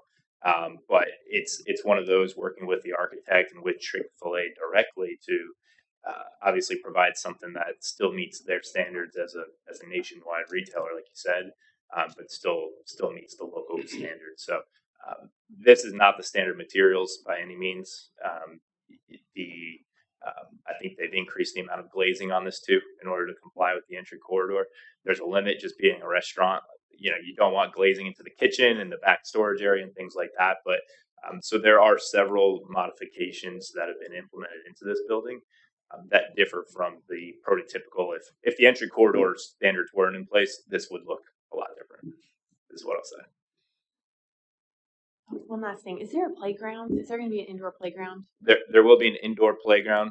There's also a patio that will be on the Highway 87 side. So that'll have outdoor, it's permanent outdoor furniture and things like that too. I know you're not eating outside today, but those things were certainly considered and put into this as well. Some of the older Chick-fil-A's, you see the playground really big, and I couldn't see it on this. Sure. Did I understand you correctly, Emily? Your question was that does this approval include creation of a turn lane? Yeah. The site plan shows a right turn lane into the Friendship Lane access. Okay, so we're committing to a turn lane through this process. Is So that, yeah, I'm curious, like, are we paying for it or is the developer paying for a turn lane? Right turn lane into this development from Friendship going east? It's a part of the TIA recommendation, which I think was certainly something working with city staff to make sure we had a TIA in place before we came here. But as far as I'm concerned, if the city wants to contribute, I don't think anyone will complain. But as of right now, I believe that's to be built by the developer for this development. Okay. Yes, it's a mitigation effort of the developer, so that would be their responsibility. Okay. And what about coming west on Friendship and turn in? It's to the city specs, though, right? Yes, sir. Y'all engineer it. Okay. They'll engineer it, but it will be built to city specs. We would submit and review, and they would review and approve that. Okay. The TIA has been reviewed and approved. However, as we go through the civil engineering or the civil construction plan review process, if changes are required, that's why it's conditioned. The approval is conditioned on future approvals of the civil construction plans. How far back will the turning lane go? I didn't look at the specs. Sorry. I want to say it's like a 200-foot storage and then a 100-foot taper, something like that. So it's about 300 feet in total length. It's definitely needed. I just didn't know as part of the process. I thought that's something we would have to do separately. Good. We're talking about on Friendship, right? That's correct. You keep saying right, it'd be a left turn, right? No, as presented, it's Which a right turn decel lane into the development, so eastbound. Okay. And we are talking to our traffic consultant, Kimley Horn, about a larger study of Friendship Lane all the way from 290 out to 16, possibly beyond as it relates to the Interloop project. Oh, good. Okay, Council. If you want to move this, then am I correct that I personally agree with Bobby. I don't feel the need for a gable to compare, but I don't think it visually contributes that much. It's they're used to building attractive buildings and so forth. I don't get the attraction of the entry corner thing, but that's just me. But I would just say I agree with Bobby. Do you want to move this with that exception or without it? I mean, with that recommendation or without it, or how would you like to do this? I prefer to go with the gable personally. Okay, then I'll take a motion to accept. Is that okay? Wait, are we going to go through and approve with P&Z's 4 recommendations? Yeah. Okay. What are those again? I'm sorry. Do you want to move that down, Tony? Are y'all ready to do this? Okay, so that would be the recommending of approval with the P&Z's recommendation. So I'm recommending the conditional use permit, section 3-210, and approve with the P&C recommendations to approve this ordinance for conditional permit. Second. Okay, motion and second to approve that with the staff recommendation. So is that clear? Then we're asking for gables now? Yeah, the motion is to include that in the approval. Is there any play in how they come about getting a gable-looking roof as opposed to the particular drawing or picture that was supplied in the back? I mean, you could make it in your motion to work with staff on that, or you could approve what's presented in the packet, the new drawings, or if there's a particular one you like from the representative drawings. Personally, I don't like any of them. I think it's an old building. It takes away from what they're trying to do in our community, and I prefer the newer, modern Chick-fil-A than I do the older Chick-fil-A. So I guess it's my design background that is screaming. So Okay. Well, this is, I mean, I'm sorry, staff recommendation 4 is very long. It's also talking about prioritizing pedestrian and bicycle access, which I value more than the gable roofs. Yeah. You know, so, like, can we massage this a little bit more before we vote on the approval with these 4? Sure. Is that all right? You want to pull the motion, or you want to just continue to discuss? What's Not that ready got to to vote. do with access? Sorry. So you're talking about trying to get more information or put more requirements on access or what? Yeah, is this number 4 or is it just another paragraph saying that due to the recently approved residential projects off Friendship, staff suggests more thought be given to pedestrian and bicycle access? Recommends approval conditioned on review and approval of civil engineering construction plans and the associated. Like, is that, have we fleshed that out enough? I don't. Sorry, so yeah, that would be staff's recommendations. P and Z's was 1 through 4. Sorry, should have been another paragraph space in there for staff's recommendations. Okay, so we could do 1 through 4, and then, like, I would add that, you know, drought tolerant plants and landscaping be looked at, as well as, you know, prioritizing pedestrian access. But that won't get voted. Then just Well, part of my deal is planning and zoning kind of went through a lot on this, and so now we're trying to do some changing. Planning and zoning's been working on this for some time. I would agree with that. And I would support drought tolerant, anything that we can do along those lines. Support what?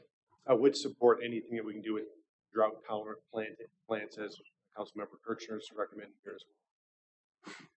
And does the standard city code already require those things? I guess would be my question.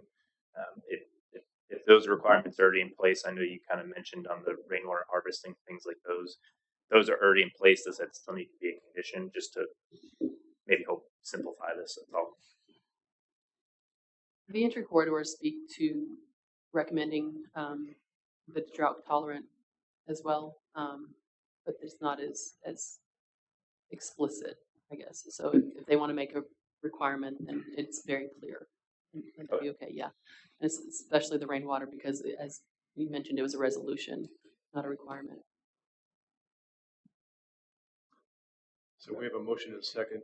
Do we need to amend that to include? Yeah, that's what I'm asking. The motion and second, as I understand it, was to approve what's here, or do you want to expand that? I'm sorry, I missed the second. Oh, Randy, would y'all be willing to accept an additional look at improving their drought tolerant plants and landscaping standards that they're using on this site? would that be the staff's recommendations? Or?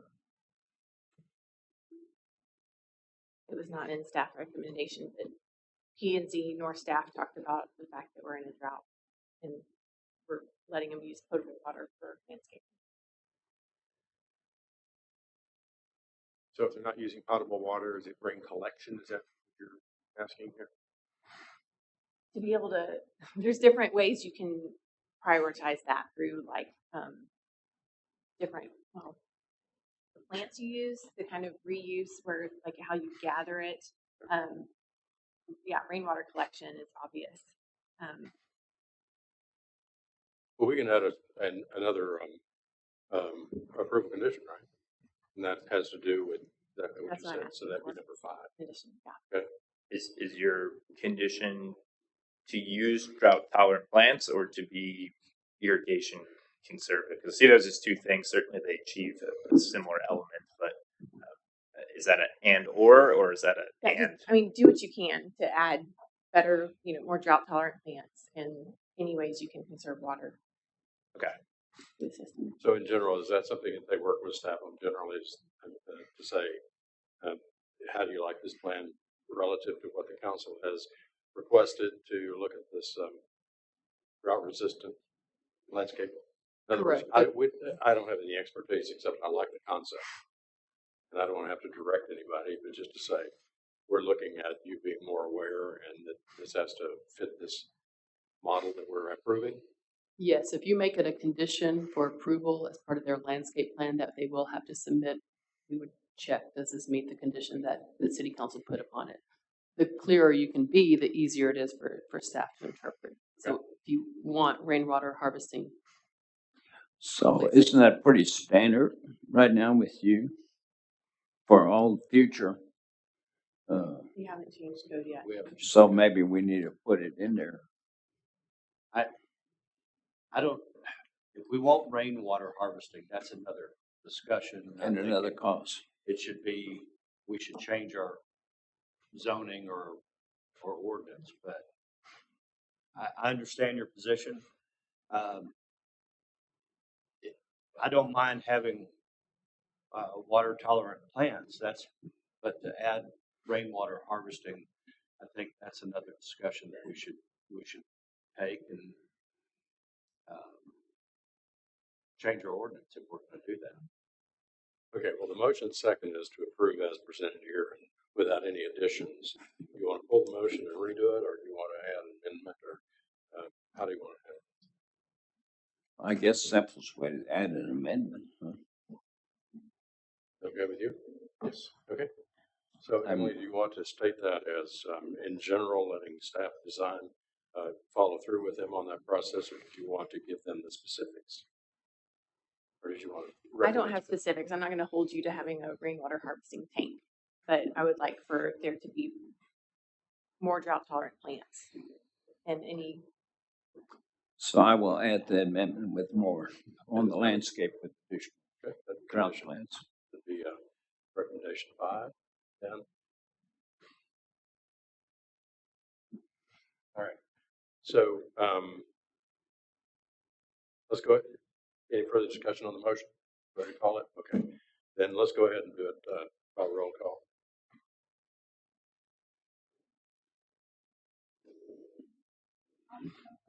Yes. Yes.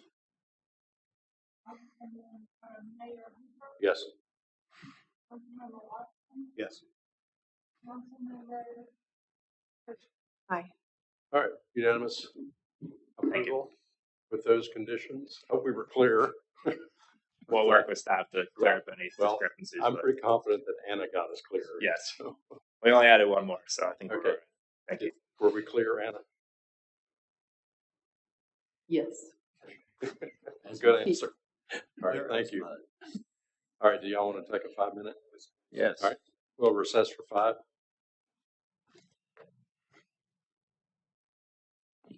Good.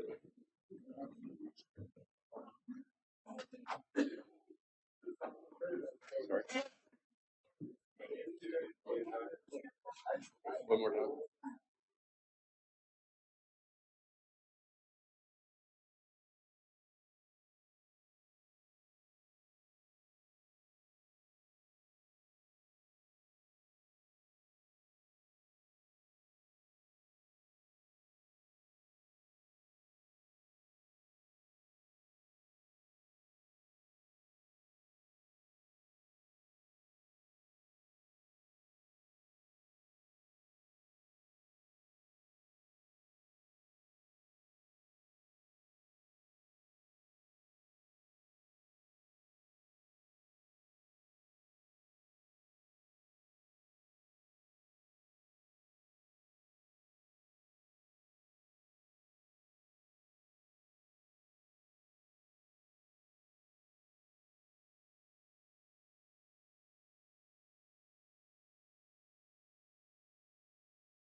All right, we're back in session, resuming our session here. Thank you for the little break. We're now at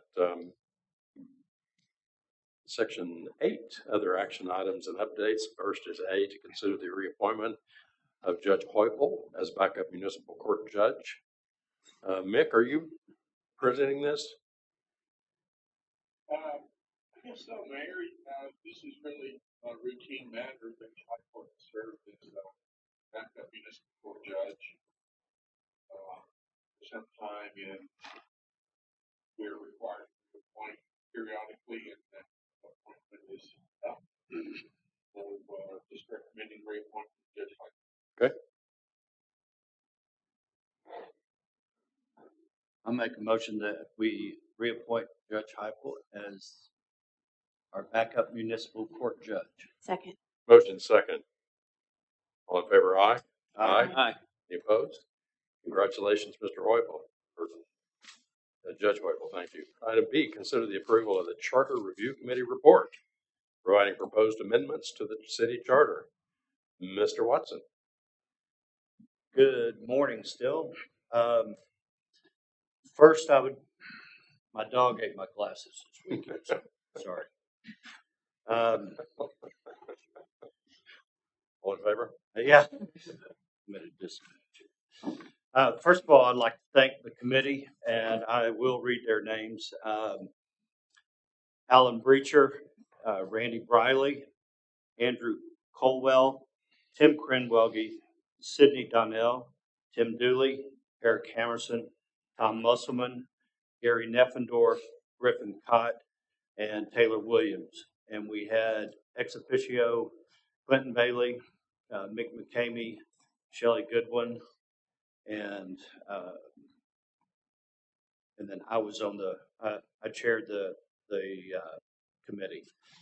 We met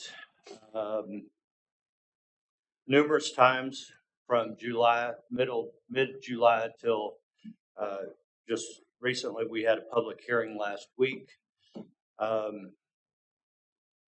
We reviewed the entire charter at least 3 times. We had 123 discussions on the items presented by the members. Alan Breacher and Tom Musselman reviewed the charter and the report for typos and clarifications once we finalized our revisions, and then another time in person. Just a little history. Fredericksburg voters approved our charter in 1991, and our charter is like our Constitution for the city. It was amended in 2016, and the charter does call out that we would review the charter every 5 years, and so that's the reason we reviewed it this last 7 months or 6 months. Majority of the changes we made were to bring the charter into compliance with state law, which we reference a lot in the charter. There is a couple of items where the pay for the city council and the mayor has been increased in this current charter, or the proposed amendments. I do want to mention that Randy and I did recuse ourselves on that discussion and vote. So the committee felt that that should be increased. The charter is before you, or the proposed amendments are before you, and I think we're looking to get approval and to set the special election for May 4th of this year. Oh, we'll do that in the next meeting. Okay. So it's just for approval of the current amendments. Thank you. If I may just add a comment, we had 13 exceptional citizens that participated in this. I think pretty much everyone made the meetings, contributed. I was so impressed with the body of knowledge that worked on this with such amount of passion over many, many months. So I just want to thank everyone that was involved, and I want to thank Council Member Watson for his leadership in chairing this. Thank you. I would also agree with Randy. I thought the committee was exceptional. The way the committee worked together, we had some nice discussions, and it was great to get everybody's viewpoint on what governs the city. So I agree with you. It was an exceptional committee. Thank you. I really appreciate the time they spent it, and I read through it, but I'm trying to remember. Are we recommending another review on that in another 5 years? Is that one of the? Yeah. Okay. I'd like to make a motion to approve the Charter Review Committee, the update as of, I guess, January 2024. Second. I have a motion second to approve this report. Any further discussion? All in favor, aye. Aye. Any opposed? Motion carries with our thanks to the committee. Item 8C, consider an agreement with the Gillespie County Historical Society relating to public restrooms at the Pioneer Museum and operations and maintenance of the BK. Mr. Bond? Good morning, Mayor and Council. Just a little history. Back in 2005, the city and the Gillespie County Historical Society entered into an agreement for the Pioneer Museum property, which is located at the southeast corner of Milam and Maine. Under the terms of that agreement, the Historical Society agreed to operate a public restroom facility that was related to a West End Visitor Center concept or Welcome Center concept. That agreement had a 15-year term and expired in May of 2020, but the Historical Society has continued to operate the Pioneer Museum, the public restroom facility, at a cost of $738 a month. That's for janitorial service, paper goods, insurance, and staffing. So understanding there's a need for public restrooms in that area with the recent growth, we've been working with Monty Marshall, the current executive director of the Historical Society, to update an agreement so they can continue providing those public restrooms. At the same time, we thought it would be a good idea to update the agreement to include the operations and maintenance of the Brian's Carey Museum, which the Historical Society currently operates. So we've worked with Mick, and the agreement that's in your packet today includes city responsibilities that would involve reimbursement of the Historical Society for $738 a month for the operation and maintenance of the public restrooms. That would also include back pay back to the May 2020 expiration date. And then regarding the VK, it would provide a reimbursement of $500 a month for those continued operations. The initial term of the agreement would be for 2 years with automatic renewals if both parties agree in writing. And the city's reimbursement would be paid using hot funds. I did check with Krista. Those hot funds would not, or the current hot fund budget would not be negatively impacted by these costs. So the agreement has been approved by the Historical Society Board of Directors, and staff is recommending approval. Be happy to answer any questions. I have a question. Are we reimbursing GCHS $738 plus $500, or just the $738 back to 2020? Just the $738 back to 2020. The $500 would be from now moving forward. Okay. So it's $1,200. Yes, sir. $1,238 a month.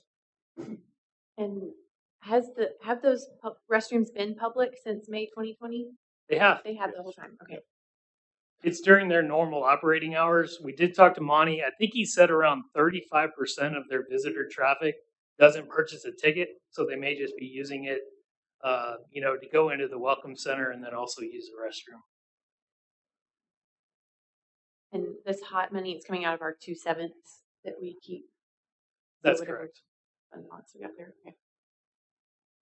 I move we approve the agreement. I'll second. Motion second to approve this agreement. For discussion? All in favor, aye. Aye. Any opposed? Thank you, Garrett. City Manager's report. Okay, Mayor Council. Here, get this up. A pretty comprehensive update for you today. Again, for those that haven't seen this, we're going to touch on development, city projects that are ongoing. We'll give a financial update, and then I have a miscellaneous section. Starting with the development and comprehensive plan, Anna, I know that Councilmember Kirchner mentioned some of this, but can you touch on some of these dates? Yes, so as she mentioned, the advisory committee is going to meet one last time on January 23rd and review the drafts of the comprehensive plan and the parks master plan. As soon as they give their blessing, then we will release those to the public and to you all for review. We plan on having those available for review and comment pretty much all of February. And then at this point, we are proposing February 20th as that joint meeting between P&Z and City Council. The University Center is available, and so proposed meeting at the HEB room for that joint meeting, which is obviously open to the public. And from there, then if there's any major edits, we would go back and make those edits. Otherwise, anticipate adoption in March. Okay, jumping into development, and again, this is a trend line showing commercial permits, construction permits from 2014 to date. So again, we're just about average at 14 to date. Getting into some specific projects, and I asked Anna to talk about some of the very visible projects, a few of them on Milam, at Coffee. Anna, would you mind just talking about some of those that a lot of people are asking questions about, not necessarily those that are all on this list, but just some of the more visible ones? Sure. People have probably noticed Milam Street's gotten pretty busy at the corner of Live Oak and Milam. That is the site of the new Mom Center. And then there will be 4 or 5 residential lots created off of that larger lot as well. Those would be R1 lots, so potentially 5 new houses there along with the Mom Center. And then a little further south on Milam, we've got 2 medical offices going in. One would be a dental office closer to Live Oak. And then further south, closer to Windcrest, would be this new surgery center that Dr. Biker is developing. So that's the dirt being moved on South Milam, getting people's attention. The other one that we're getting a lot of calls about is in front of Walmart, between Walmart and La Quinta. That's actually a pad site. I know T-Mobile and Sherwin-Williams are going to be in that building. There's room for a 3rd tenant. We've not seen that yet. But with the commercial zoning, anticipate there's a wide variety of uses that could go in that retail spot. Those are the ones we've been getting the most questions about. I did speak to, on the multifamily side, the developer of the Woodlands Cottage.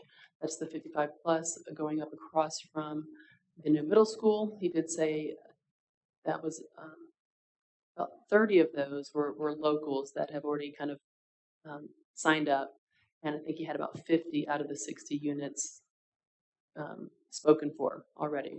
So they were pleased with the Fredericksburg market for multifamily, and both of those leasing offices have their certificate of occupancy, so they will have staff there on site to start meeting new tenants, and those structures are moving right along. So anticipate people moving in the next few months. Okay, thank you for that, Anna. Single-family residential subdivisions, again, we like to show this slide mainly to show you the total number of lots and recent activity. 1,228 lots on the ground. Again, you see a lot of activity in the Friendship Oaks subdivision. For those of you that haven't driven through there, there are a lot of homes that are being constructed, 30 currently permitted. Anything to add there, Anna? So I sent you guys an update, and immediately it changed. They do have their first certificate of occupancy there. They were able to finally get electric and gas. So those permits are going 5 a week. They keep requesting 5 a week, but they are starting to be able to close those out now that they have electric and gas. And the home price? We say started at 370 to 420. 370 to 420. Okay, moving on again, single-family residential permits were up just a little bit year-end from the average line at 85. And multifamily under construction, another item that we concentrate a lot on, and we're starting to gather information that's being advertised with respect to rental rates. You can see some of the rental rates for the 1846 luxury apartments on Friendship Lane here for the one bedroom, one bath, and then the 2-bedroom units.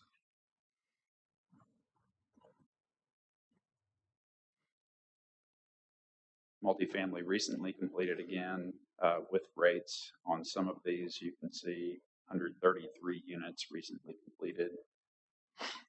And again, these are averaging in that $1,200 a month for the 1 bedroom, 1 bath, $1,800, $1,300 to $2,000 for the 2-2s. And then finally, approved, not started, about 650 total units. And a summary slide showing under construction completed and approved, not started for just a little bit over 1,300 total units. And I mention this every time, that compares to about just a little bit over 800 units that were on the ground at the end of probably 2021, 22 before a lot of this construction started. So we're more than doubling our apartment stock in town with the completion of all of these apartment units. Okay, short-term rentals, and I'll kick this back to Anna. I know that the mayor is going to provide an update monthly, and you want to talk just a little bit about some of the changes that have happened with short-term rentals, including software and ordinance. Yes, so if January 1 was a big day, the new ordinance went into effect and we switched over from Granicus to MyGov now. And so applicants have been using the new software. Jan's been learning the new software, and I got to recognize Jan's dedication and hard work. She's been doing a great job on that transition. New ordinance and new software. I think she's doing a great job with it. So it's a transition. There's definitely a few bumps, but overall, I think the user experience for the MyGov is pretty smooth. Just a few questions, especially for a transfer. Those are going real well. Just to remind everybody that even the renewals and transfers do require compliance with the new ordinance, other than occupancy and parking. So she's done a great job with the newsletter. Our website is up to date, and we are sending a physical mail out too with all those new requirements. So trying to be as out front with everybody about the changes and keeping them up to date on those changes. So if you own an STR, please go to our website and check out the new requirements, because the new inspections, all properties will be inspected in 2024. Anna, real quickly, one of the sticking points in Granicus was the web scraping service. We still have that, or have we solved that through MyGov? MyGov does not offer that service, no. We're still looking at some other potential scraping services, but we do a pretty good job just kind of in-house knowing what's approved and what's not, and neighbors letting us know. I think maybe they're using the mapping tool to say, hey, no, actually my neighbor doesn't have a permit, but I saw them renting out this weekend. So code enforcement's staying busy, but we are still looking at other softwares out there. So we're completely terminated all relationships with Granicus at this point? By February. Okay, thank you. Okay, moving on to project updates, and I'll turn to Garrett for this update. Yes, the council had asked for a couple example photos of what the bridge would look like. So I talked to the bridge manufacturer. These are pretty close. I would note that our bridge will be a concrete deck, so that will last a lot longer in this. These are composite boards. I would also point out the lighting. This is integrated down lighting. So, it will be dark sky compliant. So on the bridge itself will be similar to the picture shown. And then on the approaches, we will have the ornamental lighting like we have on market plots. Just a little update on the timeline. The design drawings have all been approved. We have a call with the bridge manufacturer later this week to do all the final, I guess, certifications. Right now, it's an 18-week lead time. So still looking at around May, we would estimate, for construction. Thank you. Just an update on parks equipment and projects. I'm not going to go into detail here unless there's anything Andrea would like for me to point out. I see her shaking her head no. If you have any questions about any of these, we'd be more than happy to answer those.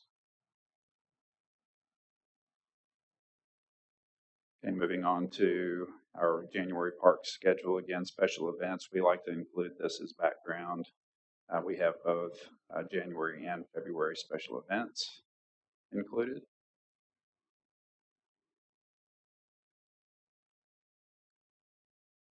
It's hard to believe it's already mid-January.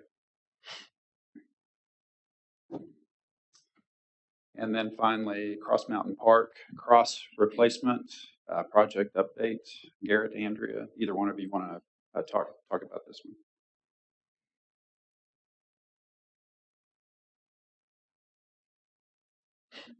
The Cross Mountain Park is closed starting today for the next month. We're going to try to get some equipment up there this afternoon, and our hope was to take the cross down tomorrow. Maybe delayed just a little bit by the weather. Once we take the cross down, the old cross will go out to the warehouse. We'll keep that in storage until we determine what we're going to do with it. The new cross, it has been manufactured. It is being powder coated and painted right now, and should be being delivered from Midland here, hopefully by early next week. And then we, park staff, will be up there with Public Works help and actually lift the new cross after the concrete contractor does his work. So we hope it's installed by the second week in February. Then the electric department will light it. And we hope everything's done by spring break. At least that's our hope. Just a thought. Put up the old cross for auction. Well, we've had a couple of people ask about taking it and putting it on their property. We just want to make sure that we don't want the cross going somewhere maybe it shouldn't. So we're going to discuss that more and see what kind of condition it comes down in. I had one constituent group recommended it be behind the VK in the Memorial Garden back there. I'm just saying, carrying the message that they said, well, look at that. You can do that. Or the Pioneer Museum. We checked with the Gillespie County Historical Society, and they weren't interested in the cross. And we had discussed doing a fundraiser, but we didn't have anybody yet that wanted to take the lead on that, of cutting it up and selling it in pieces. Wait, you approached them and they said they're not interested?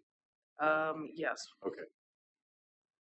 Andrea, I'm just curious why it has to be a month in between when it's taken down and when it's put back up, because someone had asked that there always be a cross up there as often as possible. So yeah, we're going to make it happen as quickly as possible. This park staff, this is our time to take it down before we start getting Little League, everything ready for the seasons. So as soon as it comes down, we're hoping the new cross can go up pretty quickly and get lit.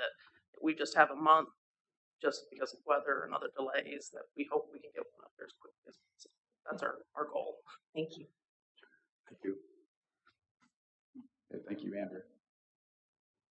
Okay, moving on to financial update, sales tax numbers. And again, we're creeping back up. If you'll remember the report last month, and we're looking at the dark red line for FY24. Last month, we were 3% below year to date. Now we're just 1% down. And you can see February typically sales tax numbers are much higher, so keeping an eye on February certainly for the next update. But about 33% collected to date, so we're tracking fairly nicely there.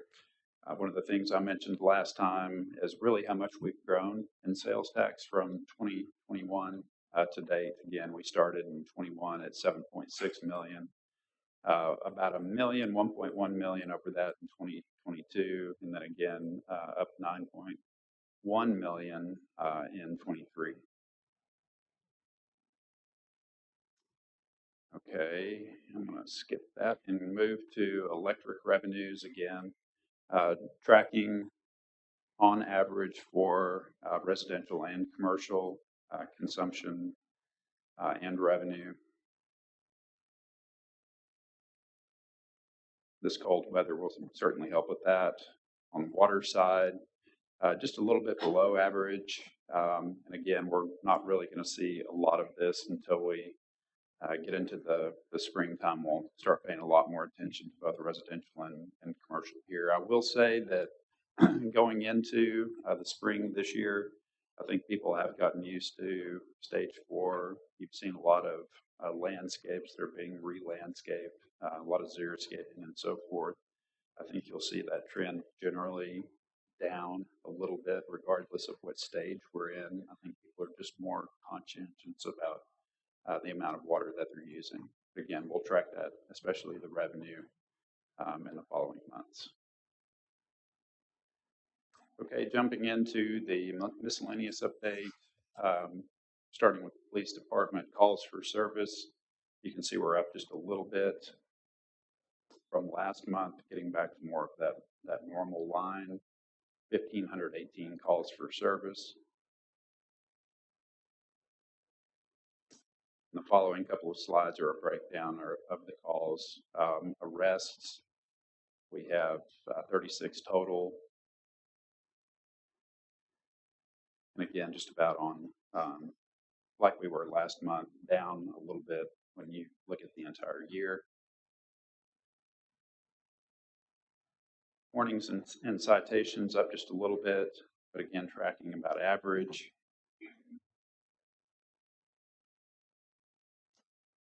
And traffic accidents. And one of the things I'm going to ask Chief to see if he can do for me is add a map to this slide so you can see where a lot of these accidents are happening.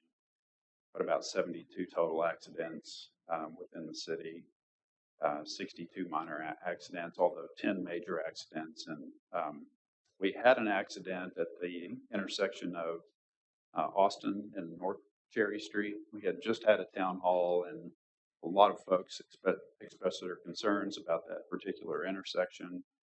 I'm not sure exactly what happened, but a car ended up running into a house at that intersection, was pushed off the road, traveling through the intersection. So I'd like to bring back a map and just explain a little bit more some of these areas where we see the recurring accidents happening, identify those, and hopefully make positive changes to make those intersections safer.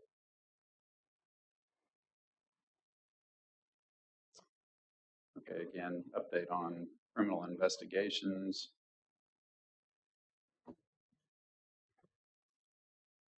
And here is a year's worth of top CID investigation case categories. You can see the breakdown, criminal mischief being the most common, followed by theft.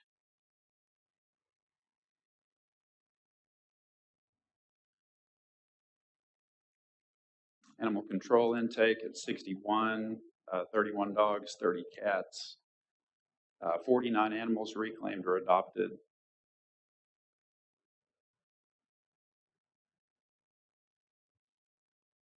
But can you go back to that last police?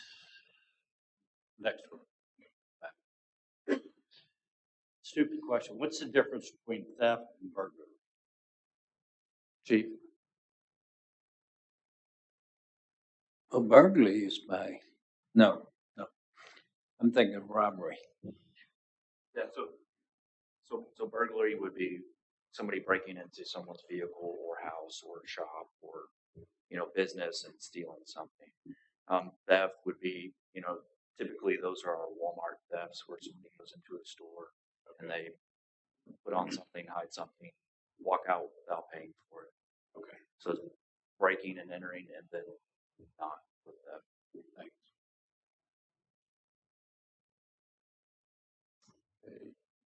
Moving on to city department openings, and this number is up and down. Throughout the course of the year, we've been up 18, down as low as 12 or 13. You can see included in this list is a number of professional positions, or public information officer position, IT director position. We have a staff engineer position, senior planner position. We're starting to get some applications flowing in for the staff engineer. We have a hopeful there. The senior planner, we've had more recently than we have had in the past, so again, some interest there. I will say for the PIO position, before we've even posted it, there are about 4 people that are qualified in the that live in Fredericksburg that are interested, have contacted us. So we're hopeful that we can begin to fill some of these positions. Up a little bit in police department.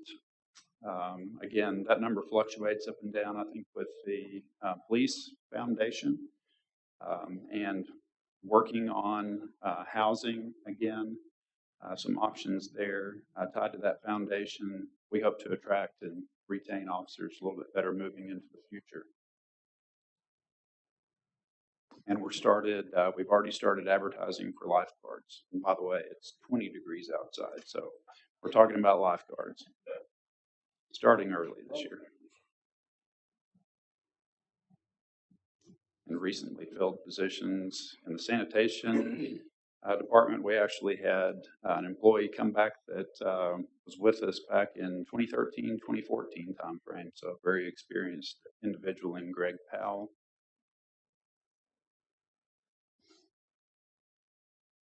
Okay, moving on to city election. Shelley, you want to give this update? So the next election the next unified election date is for the city is May the 4th, 2024. And that is for the purpose of electing the mayor and 2 council members. There will also be your 23 charter amendments.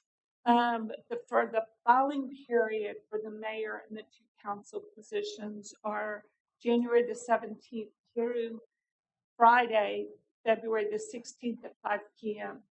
And just to let you know, at the next meeting, we'll be calling a general election, which is your mayor and 2 council members, and a special election, which are your propositions for the charter amendments. Okay, and that concludes my report. Be happy to answer any questions. Questions? No, but one comment on the special election for the charter amendments. You'll have to vote on each amendment, and there is no check box for support all or denial. You have to check each amendment. And how many is that? 23. Item 10, future agenda items. Okay, Mayor Council, for the February 6th meeting, of course, we have the meeting minutes. We just talked about calling the general election, calling a special election, providing ballot language, the adoption of fees for the John William Klein meeting room.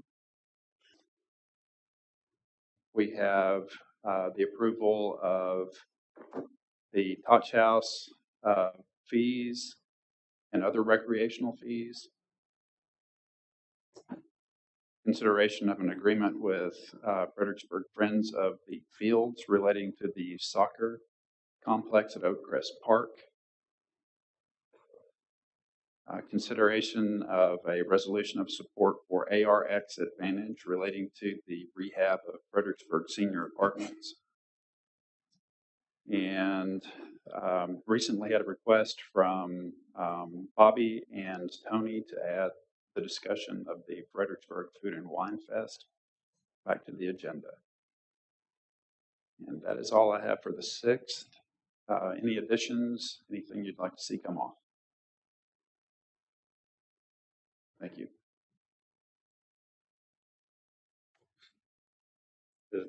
Any further thing on future items, Council? All right, then we're ready to go into executive session, I think. And we have 2 items to consider and discuss real estate.